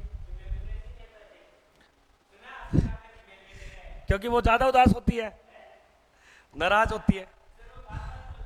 हाँ, वह देश जिसने भारत एक के 123 राइफल की खरीद करी थी, उस देश का नाम क्या है? तो जितने भी आपके वेपन्स है जो भारत खरीदता है वो रूस से ही खरीदता है। अगले प्रश्न को देखिए लाडले, क्या दिया गया? ये छोड़ो आप, ये भी काम का नहीं है, ये भी नहीं है काम का। नटाल, ये अच्छा प्रश्न है, वेरी वेरी वेरी मोस्ट। 1894 में इसकी स्थापना की गई थी। नटाल इंडियन कांग्रेस के संस्थापक का नाम बताइए। नटाल कांग्रेस, नटाल एक जगह पड़ती है आपके दक्षिण अफ्रीका के अंदर, और दक्षिण अफ्रीका से एक ही व्यक्ति आप जानते हो, दक्षिण अफ्रीका में कौन गया था आपके? महात्मा गांधी। मुस्टंडो, काम का ना काज का, दुश्मन अनाज का। ये करेंगे व्रत, व्रत कौन करे? बिंदर में जाके व्रत कराइए, बाबा जी को प्रसाद चौपड़िया में। बू या कर या ना होगी बननी, बेटा बिहारो ले आनी पड़ेगी, रुक जाओ। चाय यानी गीगली, बाबा यानी लाल परियारी। नटाल इंडियन कांग्रेस की स्थापना याद रखना आपके महात्मा गांधी के द्वारा, दक्षिण अफ्रीका। उत्तर संख्या आपका दूसरी बात बिल्कुल ठीक है। अगले प्रश्न को देखिए, भारतीय इतिहास में कौन सा वंश पितृहंता वंश के नाम से, पितृहंता वंश के नाम से जाना जाता है? शिशुनाग, हरियक वंश, नंद वंश, मौर्य वंश। पितृहंता वंश मतलब जैसे बेटा बाप की हत्या कर रहा है, जैसे नाम मिलेगा आपको बिंबिसार का बेटा है आपके अजातशत्रु, अजातशत्रु ने बिंबिसार की हत्या कर दी, गद्दी ले ली। उसी प्रकार अजातशत्रु के बेटे का नाम है उदयन, तो उदयन ने अपने बाप बिंदुसार नहीं बिंबी अजातशत्रु की हत्या कर दी। तो ऐसे क्रमवश जो चला था उसका नाम है आपके हरियक वंश, जो मगध साम्राज्य का पहला वंश कहलाता है।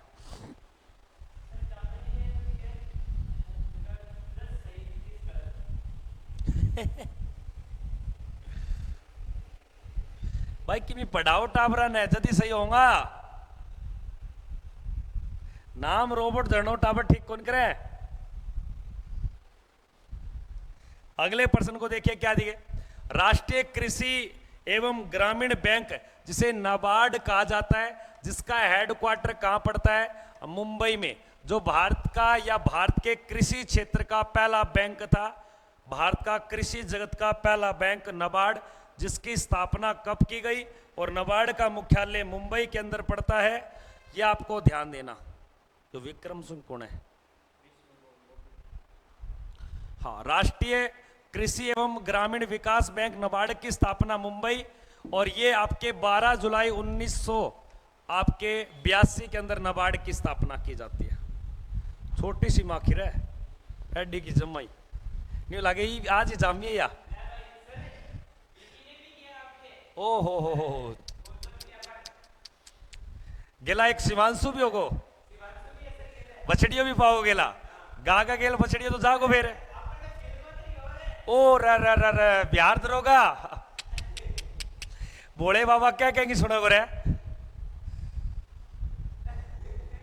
हाँ, तो आज दोस्तों हमारे हॉस्टल में ये 35-40 बच्चे हैं, जिनमें से 90% स्टूडेंट ने लगभग आपके 28 से 29 बच्चों ने फास्ट किया आज। हाँ हाँ, फास्ट किया है, यानी कि व्रत किया आज। ये सोमवार का व्रत किया है, पता नहीं ये क्या डिमांड करेंगे। हो ना आगे हो रहा है, ये पट्टा सट्टा आगे हो रहा है, और तेरी लगाए हुए तेल बढ़ जाना है। क्या दिया गया? आत्मीय सभा, जिसे बाद में चलकर कर दिया गया आपके ब्रह्म समाज। क्या कर दिया? ब्रह्म समाज। आत्मीय सभा की स्थापना 1815 में, ब्रह्म समाज की स्थापना 1828, दोनों एक ही बात है। राजा राम मोहन राय, राजा राम मोहन राय, जिसके बचपन का नाम कौन बताएगा? बचपन का नाम या वास्तविक नाम?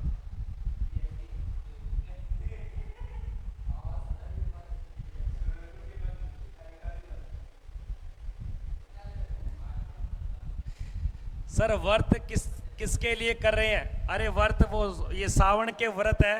एक्चुअल में सावन के जो व्रत होते हैं वो आपके लड़कियों के लिए, कन्याओं के लिए होते हैं, पर यहाँ पर ये लंगूर करते हैं। राम ही जाने भाई, बेटा चाल हो रही है, एक टापर कर लेगा हॉस्टल में ने तो न्यू हो जाइए। व्रत क्यों करे? मंगेल सारे कर लेंगे।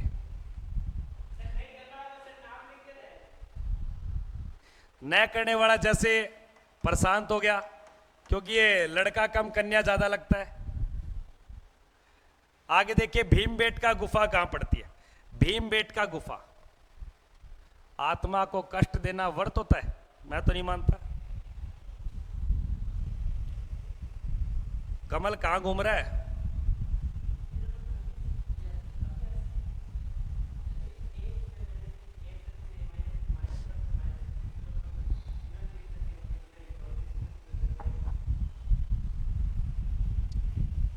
प्रदीपा एक काम करिए, कम एयर पानी लगी दिए गिलास गरम लेना है। राम राम गुरुजी, राम राम। दिव्या चौधरी आज आ रही है कि क्लास में? पागल लोंडिया। तो भीमबेटका गुफा भारत की सबसे प्राचीन गुफा है, और याद रखना ये धार जिला, धार अड़ैया होगी कि धार जिला, धार जिला एमपी के अंदर पड़ती है। अगले प्रश्न को देखना क्या दिया गया है। वह शख्सियत जिसे कुरान खां के नाम से जाना जाता है, कुरान खां के नाम से किस व्यक्ति को जाना जाता है, जिसे पूरा का पूरा कुरान, इस्लाम धर्म का पवित्र ग्रंथ। अरे नेक्स्ट पर्सन फेंक दिया, फेंक दिया, फेंक दिया।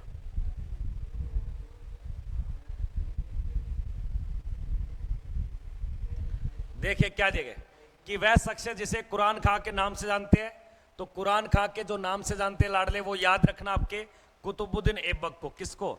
जिसको लाख बख्श भी बोलते हैं, लाख बख्श। तो लाख बख्श की उपाधि किसको मिली है? कुतुबुद्दीन ऐबक को। और इसी को कहा था आपके मलिक, मलिक की उपाधि, मलिक की उपाधि। अरे आज ग्राउंड गया कि गुरुजी अंक क्या कर दिए थे? उदास हो रहे हैं, सुते हो रहे? शर्म करो गुरुजी की मी, चेला चपाटन सुहाओ थे। अगले प्रश्न को देखिए क्या देंगे। ये बिहार दरोगा का पेपर आ रखा है, बिहार का पेपर आ रखा है। हाँ, दोनों का। भारतीय राष्ट्रीय पंचांग ईसा पूर्व में प्रारंभ किया गया। जो राष्ट्रीय पंचांग है जिसे हम शक सम्मत बोलते हैं।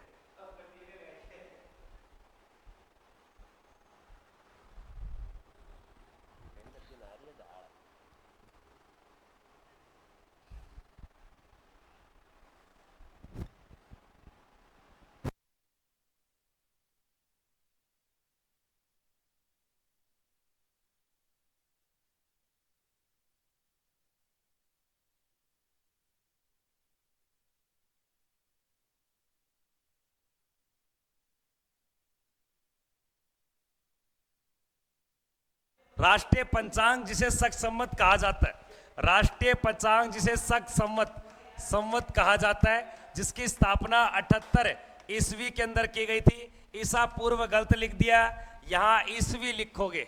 78 ईस्वी है, ईसा पूर्व नहीं है, ईस्वी लिख सकते हो। तो यहां राइट उत्तर हो जाएगा आपके 78, राजा कनिष्क के द्वारा। आगे देखिए, भारत सरकार द्वारा भारतीय रुपए चिन्ह का डिजाइन किसने बनाया?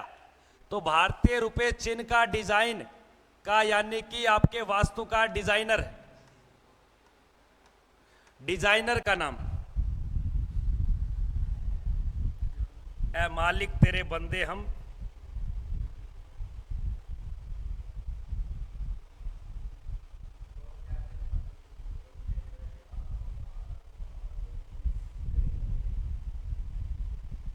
क्रोध विरोध का प्रतीक,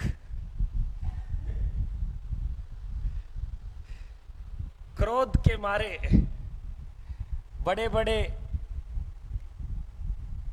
राम राम गुरुजी, राम राम भाई। ओहो किशन कैसा है? कई दिनों के बाद। मोहिनी यादव, उदय कुमार बहुत दिनों के बाद जुड़े आ रहा है। डी उदय कुमार के द्वारा ये सिंबल दिया गया और इंटरनेशनल 5वां सिंबल प्राप्त करने वाला 5वां सिंबल, यानी कि जैसे डॉलर, यूरोपीय यूरो और जापानी येन और इंग्लैंड का पाउंड और आपके अमेरिका डॉलर और एक ये रुपया, 5 अंतरराष्ट्रीय सिंबल वाली मुद्राओं में शामिल है। जो हाँ 15 जुलाई 2010 को ये मान्यता दी गई थी आपको, किसको? रुपए, भारतीय रुपए, इस वाले सिंबल को। ठीक हूं सर। अगले प्रश्न को देखिए, दार्शनिक पुस्तक सत्यार्थ प्रकाश का लेखक बताइए। दार्शनिक पुस्तक सत्यार्थ प्रकाश का लेखक का नाम बताइए, क्या है? सत्यार्थ प्रकाश नामक रचना किसके द्वारा लिखी गई? सत्य शोधक समाज की स्थापना की थी ज्योतिबा फुले ने, जबकि सत्यार्थ प्रकाश नामक रचना किसने लिखी है? काला कुड़ा करा ले बाढ़, 2-4 दिन में पटना चलांगा आपा। यूपी तो प्रसाद ले चलांगा, डाई करवा, कालियो कलर करा ले।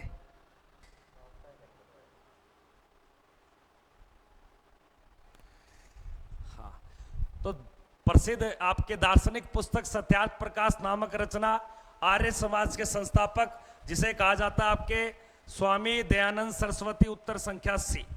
अगले प्रश्न को देखिए, क्या दिए?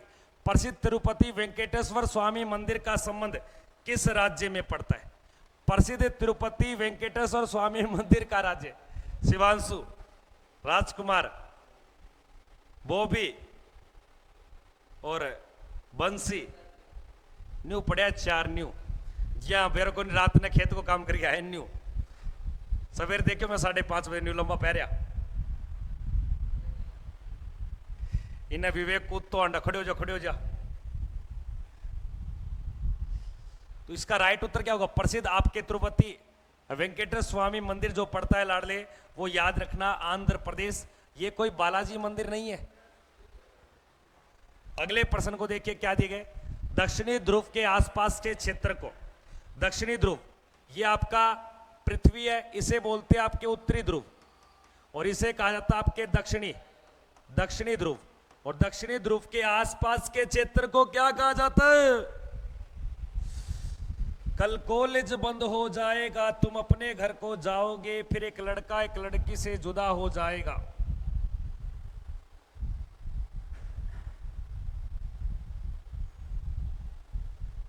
तुम मिलने की कोशिश करना, वादा कभी ना करना, वादा टूट जाता है।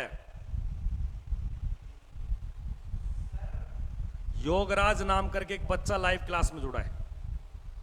देखिए, दक्षिणी ध्रुव के आसपास के क्षेत्र को कहा जाता है आपके अंटार्कटिक महाद्वीप। अगले प्रश्न को बर्फीला। पटना 1857 की क्रांति के नेता कौन थे?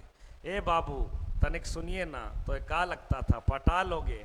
पटना की लेडी पटेगा नहीं, दिल्ली की लेडी दिल बटा देगा नहीं, आरा की लड़की अरमान को दिल देगा और छपरा की लड़की दाएं दाएं फाड़ देगा रे। तो पटना नामक एक जगह है और यहीं पे एक जगह पड़ती है जगदीशपुर। और जगदीशपुर बिहार का नेतृत्व भारत की 1857 की क्रांति में किसने किया था? तो याद रखना आपके राजपूत कुंवर सिंह के द्वारा। राजपूत कुंवर सिंह के द्वारा। उत्तर संख्या 1 उत्तर हो जाएगा। किशन कह रहा है सर 100% एक्सीलेंट फिजिकल हो गया, बहुत ही शानदार बच्चा। सर काइलो खटिया जाड़ा लगे। भारत छोड़ो प्रस्ताव, भारत छोड़ो प्रस्ताव किस व्यक्ति महात्मा गांधी को कैद कर लिया? देखो भारत छोड़ो जो आंदोलन था 1942, जो ग्वालियर टैंक मुंबई में चालू किया, और उसके बाद में महात्मा गांधी को कैद कर लिया जाता है। वो कैद करने के बाद इसको कौन सी जेल में रख दिया?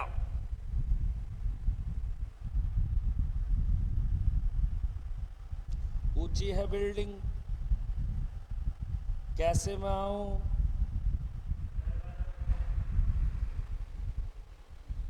छह तारीख को, बिल्कुल बिल्कुल बिल्कुल।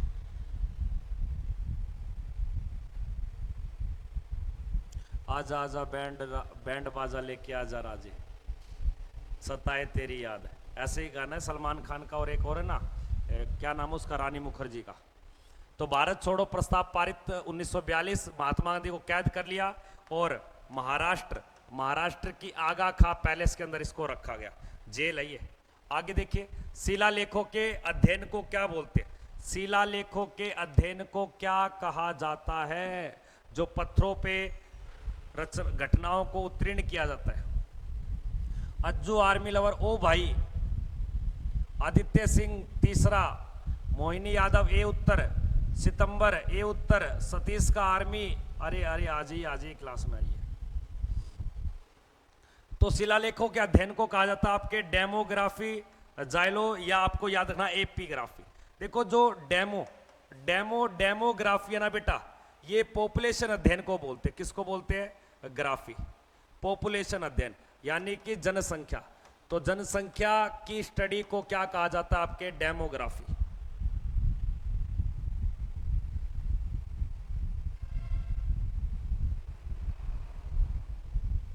अगले प्रश्न को देखिए लाडले, क्या दिया गया? नेक्स्ट प्रश्न फटाफट से। प्रसिद्ध गायत्री मंत्र। आज की क्लासों का टाइम सुन लो, सुबह 8 से 9 बजे आपके चलेगा एक तो पेपर, टेस्ट पेपर सॉल्यूशन है, टेस्ट पेपर सॉल्यूशन, और 9 से 10 चलेगी आपके साइंस की क्लास, और 10 से 11 चलेगी आपके इंग्लिश की क्लास, और 11:15 से 12:30 तक चलेगी आपके जीके की क्लास। फिर शाम को रात्रि 9 PM पे चलेगी बेटा आपके फेज टू नेवी का मॉक टेस्ट चलेगा, और फिर सुबह 6 से 8 आपके यूपी पुलिस की जीके की क्लास। तो ये अपना टाइम टेबल है, देख लो। सुबह 6 से 8 UP police GK GS class, और 8 से 9 टेस्ट पेपर सॉल्यूशन, और 9 से 10 आपके साइंस, 10 से 11 इंग्लिश, और 11:15 से 12:30 जीके की क्लास, और रात्रि 9 बजे फेज 2 आपके नेवी। तो ये टाइम टेबल है, एक बार थोड़ा सा इसको नोटिस कर लेना। पानी मंगाया था मैंने यार, कई देर हो गई, ला यार थोड़ा सा गिलास ले जा।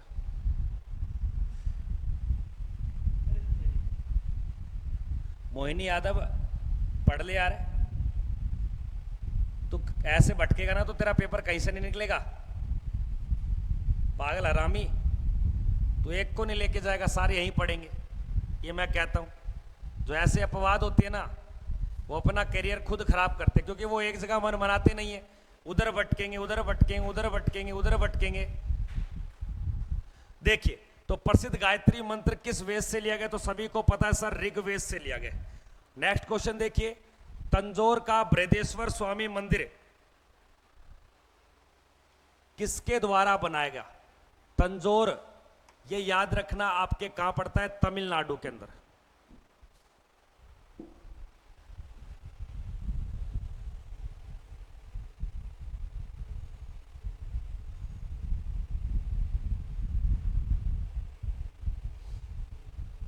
यार मोहिनी यादव यार, कम से कम सोच तो लिया कर, क्या बोल रहा है तू?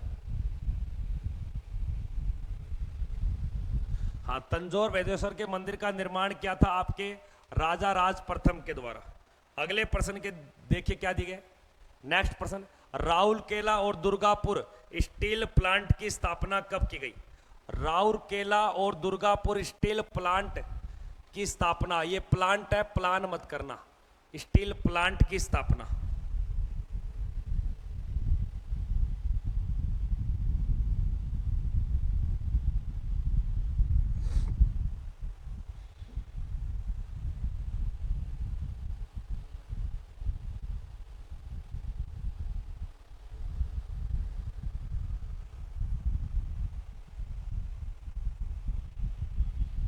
देखिए, तो राउरकेला और दुर्गापुर स्टील जो प्लांट है, ये दूसरी पंचवर्षीय योजना के समय 1959 में स्थापित किए गए थे।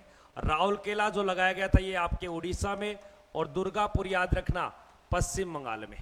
अगले प्रश्न को देखिए क्या दिए गए कि जादूगोड़ा निम्नलिखित में से खान का नाम है।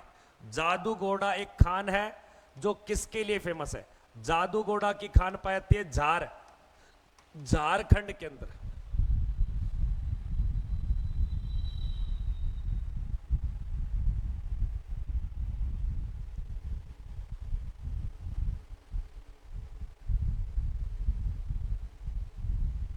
जादूगोड़ा की खान याद रखना यूरेनियम के लिए फेमस है। किसके लिए?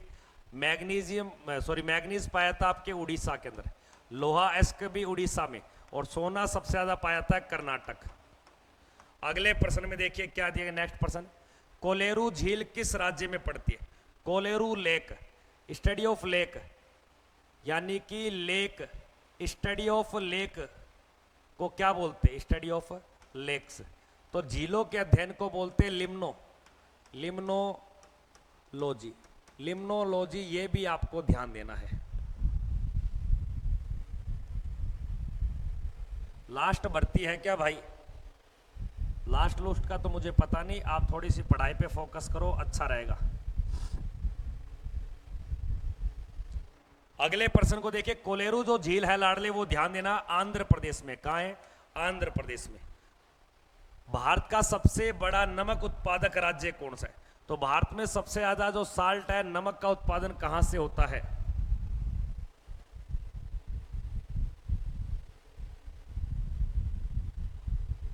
नमक उत्पादन देखो, खारे अगर झीलों के माध्यम से, अगर झीलों से नमक देखा जाए, तो झीलों से नमक तो याद रखना राजस्थान में ज्यादा होता है। वैसे समुद्र, अब समुद्र ज्यादा कहां लगता है सर? गुजरात लगता है। तो नमक का सबसे बड़ा उत्पादक राज्य कौन सा हो जाएगा? गुजरात। तो देख लो ये चीजें। अगले प्रश्न को देखिए क्या दिया। मैं जूस ना पीऊं, आज जुकाम हो रखा, मेरे गला बैठा पड़ा है। अरे ये मैं नहीं पीऊं, मैं सच्ची कह रहा हूं, फिर आगे बीमार हो रहा हूं मैं, बाद में पी लूंगा। ऐसे छोड़ दो बाहर, फ्रिज में मत रखना। गंगा की प्रमुख शाखा जो बांग्लादेश में किस नदी? गंगा नदी है। गंगा नदी जो बांग्लादेश में जाती है, तब उस नदी को बांग्लादेश में किस नाम से पुकारा गया, वो पूछ रहा है कि गंगा नदी को बांग्लादेश में किस नाम से जाना जाता है। फटाफट से कमेंट करके बता दो सारे बच्चे, गंगा नदी को बांग्लादेश में किस नाम से जाना जाता है? बिल्कुल राइट उत्तर है अर्जुन तेरा, याद रखना अज्जू। पद्मा नदी, मेघना नदी याद रखना, जब आपके पद्मा के ऊपर गिरती है जमुना, तो जमुना के बाद जो अंत में नाम पड़ता है मेघना। यानी कि जैसे ब्रह्मपुत्र नदी असम से आई, ब्रह्मपुत्र नदी जब बांग्लादेश में आई तब इसको जमुना बोला, जमुना और पद्मा दोनों मिली तो आगे कहलाती है मेघना नदी। यानी कि ब्रह्मपुत्र नदी को अंत में मेघना बोलते हैं, और इसके अंत में एक डेल्टा बनता है सुंदरवन का डेल्टा, बे ऑफ बंगाल, जो विश्व का सबसे बड़ा डेल्टाई भूमि क्षेत्र है। अगले प्रश्न को देखिए क्या दिए गए। भारत का मानक समय रेखा, भारत का मानक समय रेखा IST और एक GMT जो पूरे विश्व का समय बताता है, इनके बीच में समय का अंतर पूछ लेता है, कितने घंटे का समय का अंतर है लाडले?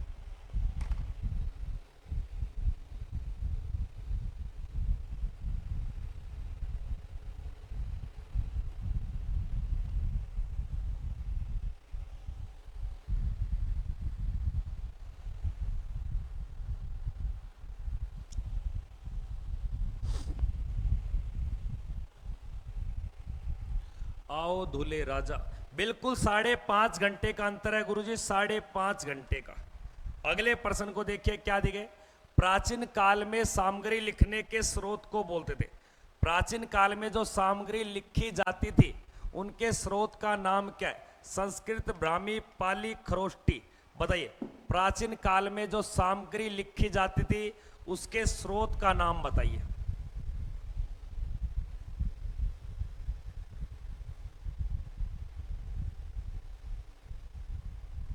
प्राचीन काल में सामग्री को किस नाम से जाना जाता था लाडले? तो प्राचीन काल की जो सामग्री लिखते थे, हाँ, तो प्राचीन काल की सबसे पुरानी भाषा का नाम ही क्या आपके? संस्कृत।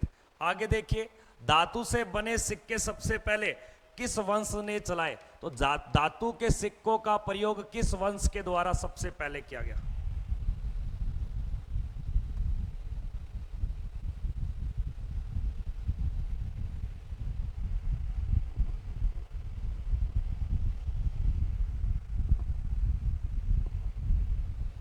धातु के सिक्के, हाँ। कॉइन्स, मेटल कॉइन्स की बात कर रहा है, कौन से एम्पायर में चले थे?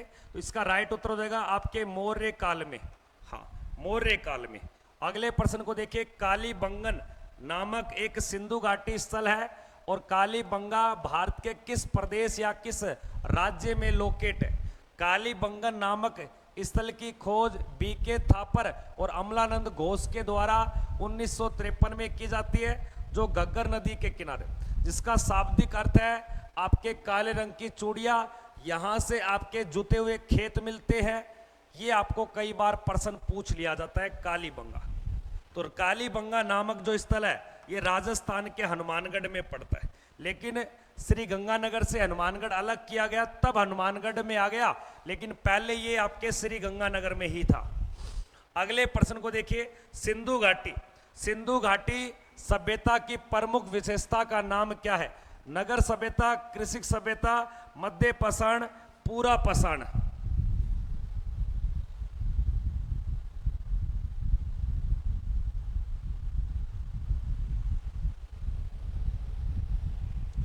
बताइए दोस्तों, सिंधु घाटी सभ्यता की प्रमुख विशेषता, क्योंकि सिंधु घाटी सभ्यता एक नगर नियोजन सभ्यता है, एक नगरीय, एक शहरीय व्यवस्था में पक्की ईंटों की नालियों को ढका गया है, गलियां सड़कें एक दूसरे को समकोण पे काटती है। जिस बच्चे ने लाइक नहीं किया वो क्लास को लाइक करेगा लाडले। हाँ, लगातार अब आपका सेशन 12:30 बजे तक चलता रहेगा इस प्रकार। अलग अलग क्लासें, अलग अलग टीचरों की, फैकल्टी की, तो आप उन क्लासों को जरूर अटेंड करें। 8 बजे आपके रोबोट सर की, 9 बजे रोबोट सर की, फिर 10 बजे सुचिता मैडम की, 11:15 बजे राकेश चौधरी सर की, फिर रात को 9 बजे राकेश चौधरी सर की, सुबह आपके 6 से 8 बजे फिर राकेश चौधरी सर की। तो ये सर्कुलर आपको मिलता रहेगा। अगले प्रश्न में देखिए क्या दिए गए। भारतीय प्रतीक पर उत्कीर्ण सत्यमेव जयते कहां से लिया गया? सत्यमेव जयते नामक जो शब्द है लाडली, ये कहां से लिया गया है? जो भारत के राष्ट्रीय स्तंभ यानी कि अशोक चिन्ह जो आप पढ़ते हो उसके नीचे भी ये लिखा गया है सत्यमेव जयते। और भारत रत्न के पुरस्कार के पीछे प्लेटिनम धातु से भी उत्कीर्ण किया गया है सत्यमेव जयते। सत्यमेव जयते को जो लिया गया है लाडले, वो कई बार प्रश्न आता है, तो याद रखना मुंडको उपनिषद से। कहां से लिया गया है? मुंडको उपनिषद, उत्तर संख्या डी। मेरा एक ही कर्तव्य है, चाहे एक बालक पढ़े चाहे 1000 बालक पढ़े, मैं उस बालक को पढ़ाऊंगा।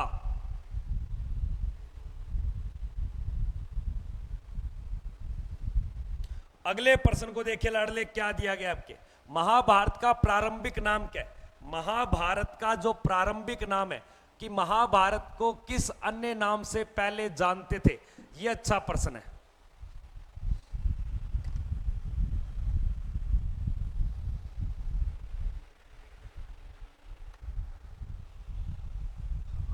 महाभारत का प्रारंभिक नाम बताना आपको फटाफट से। महाभारत का जो प्रारंभिक नाम है दोस्तों, याद रखना, उसे जय संहिता कहा जाता है। राजतरंगिणी एक ग्रंथ है लाडले, राजतरंगिणी नामक ग्रंथ लिखा था आपके कल्हण ने। किसने लिखा है? कल्हण के द्वारा। और महाभारत जो लिखा है दोस्तों, ये वेद व्यास के द्वारा लिखा गया है आपके।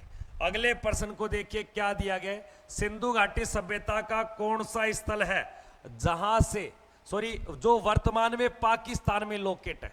सिंधु घाटी सभ्यता का कौन सा स्थल पाकिस्तान में स्थित है?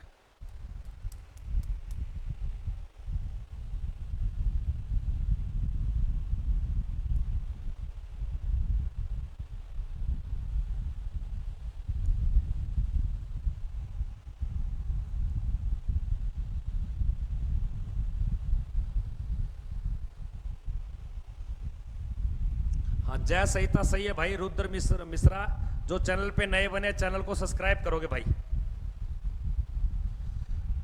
डी उत्तर बता रहे सर। पाकिस्तान में वर्तमान में हड़प्पा है जिसकी खुदाई 1921 में आपके दयाराम साहनी के द्वारा की गई। साहनी के द्वारा। अगले प्रश्न को देखिए। आलमगीरपुर सिंधु घाटी सभ्यता का पूर्वी स्थल है जो आपके मेरठ में पड़ता है, और कालीबंगा राजस्थान में, और लोथल पूछे तो गुजरात में। तो ऊपर के तीनों स्थान जो है ये भारत में है लाडले। अगले प्रश्न को देखिए क्या दिया गया। नेक्स्ट प्रश्न। भारत की संविधान सभा का संवैधानिक आपके सलाहकार कौन था? संवैधानिक सलाहकार गोरी खोल दरवाजा आए धुले राजा। बताइए संविधान सभा के संवैधानिक सलाहकार का नाम क्या था?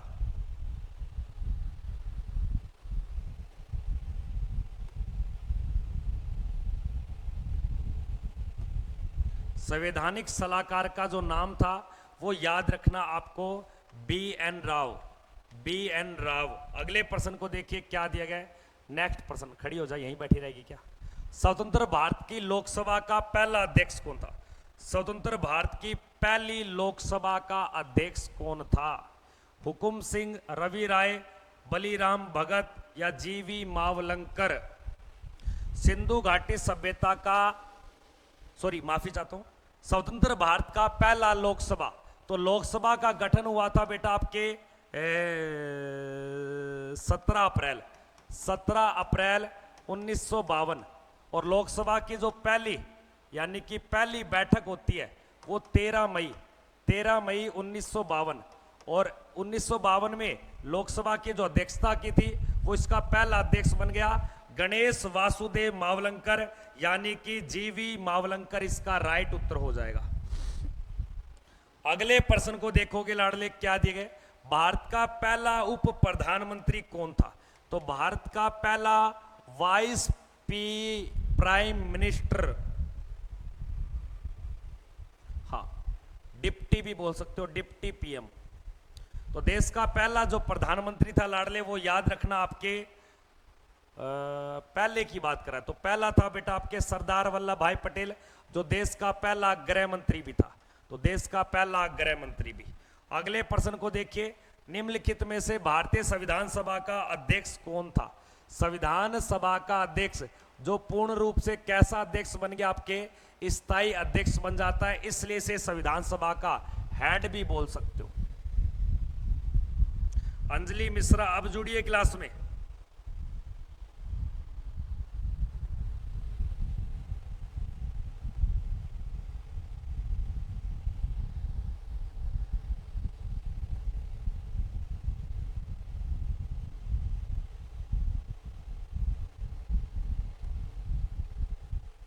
आए धुले राजा, गोरी खोल दरवाजा, आए धुले राजा।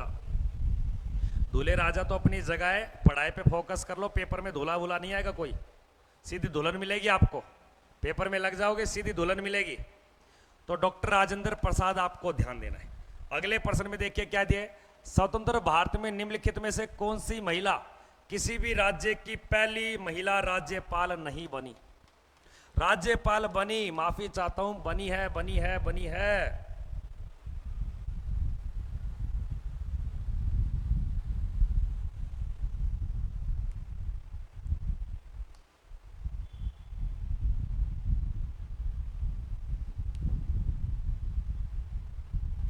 हाँ, टेम्परेरी की बात करें तो सनु नाम करके एक बच्चे ने बताया डॉक्टर सच्चिदानंद से पहली बैठक के अस्थायी 9 दिसंबर 1947। स्वतंत्र भारत में निम्नलिखित में पहली किसी राज्य की राज्यपाल, तो सरोजनी नायडू बनी थी आपके यूपी की। देखो सुचेता कृपलानी यूपी की पहली यानी कि प्रथम क्या बनी थी, सीएम बनी थी लाडले। और श्रीमती इंदिरा गांधी यूपी की प्रथम नहीं, भारत की प्रथम महिला सीएम। और श्रीमती इंदिरा गांधी ये देश की पहली पीएम बनी थी। और श्रीमती विजय लक्ष्मी पंडित जो संयुक्त राष्ट्र संघ के महासभा की पहली अध्यक्ष बनी थी, महासभा की पहली अध्यक्ष बनी थी।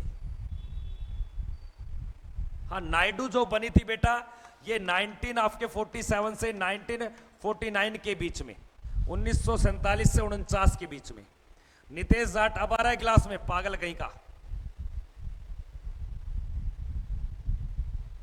हाँ, अगले प्रश्न को देखिए लाडले, क्या दिया गया नेक्स्ट प्रश्न। डॉक्टर बी आर अंबेडकर ने संविधान का नेतृत्व, डॉक्टर बी आर अंबेडकर ने संविधान की आत्मा और हृदय किसे कहा गया? डॉक्टर बी आर अंबेडकर के द्वारा संविधान की आत्मा और हृदय किसे कहा जाता है? हाँ, नेक्स्ट क्लास आपके सुनील सर की होगी। अगली क्लास नेक्स्ट क्लास आपके सुनील सर की होगी। तो सारे बच्चे सुनील सर की क्लास में जुड़ोगे, जिसमें मैथमेटिक्स और प्लस में आपके साइंस का पेपर सॉल्यूशन है, साइंस का पेपर सॉल्यूशन करवाया जाएगा। ये आपको ध्यान देना, अगली क्लास। उसके बाद साइंस की क्लास है, उसके बाद आपके सुचिता मैडम की इंग्लिश की क्लास है, उसके बाद जीके की क्लास है लाडले। तो आज की क्लास का अंतिम प्रश्न ये सारे बच्चे कमेंट सेक्शन में बताओगे, इसका राइट उत्तर क्या होगा। मिलते हैं नेक्स्ट क्लास में, तब तक के लिए जय हिंद। अगली क्लास में जस्ट अभी क्लास चलेगी आपको, तो सारे बच्चे चैनल पे बने रहे। जो भी चैनल पे नए बनते हैं चैनल को सब्सक्राइब करेंगे, लाइक करेंगे, शेयर करेंगे। मिलते हैं नेक्स्ट क्लास में, तब तक के लिए जय हिंद, वंदे मातरम।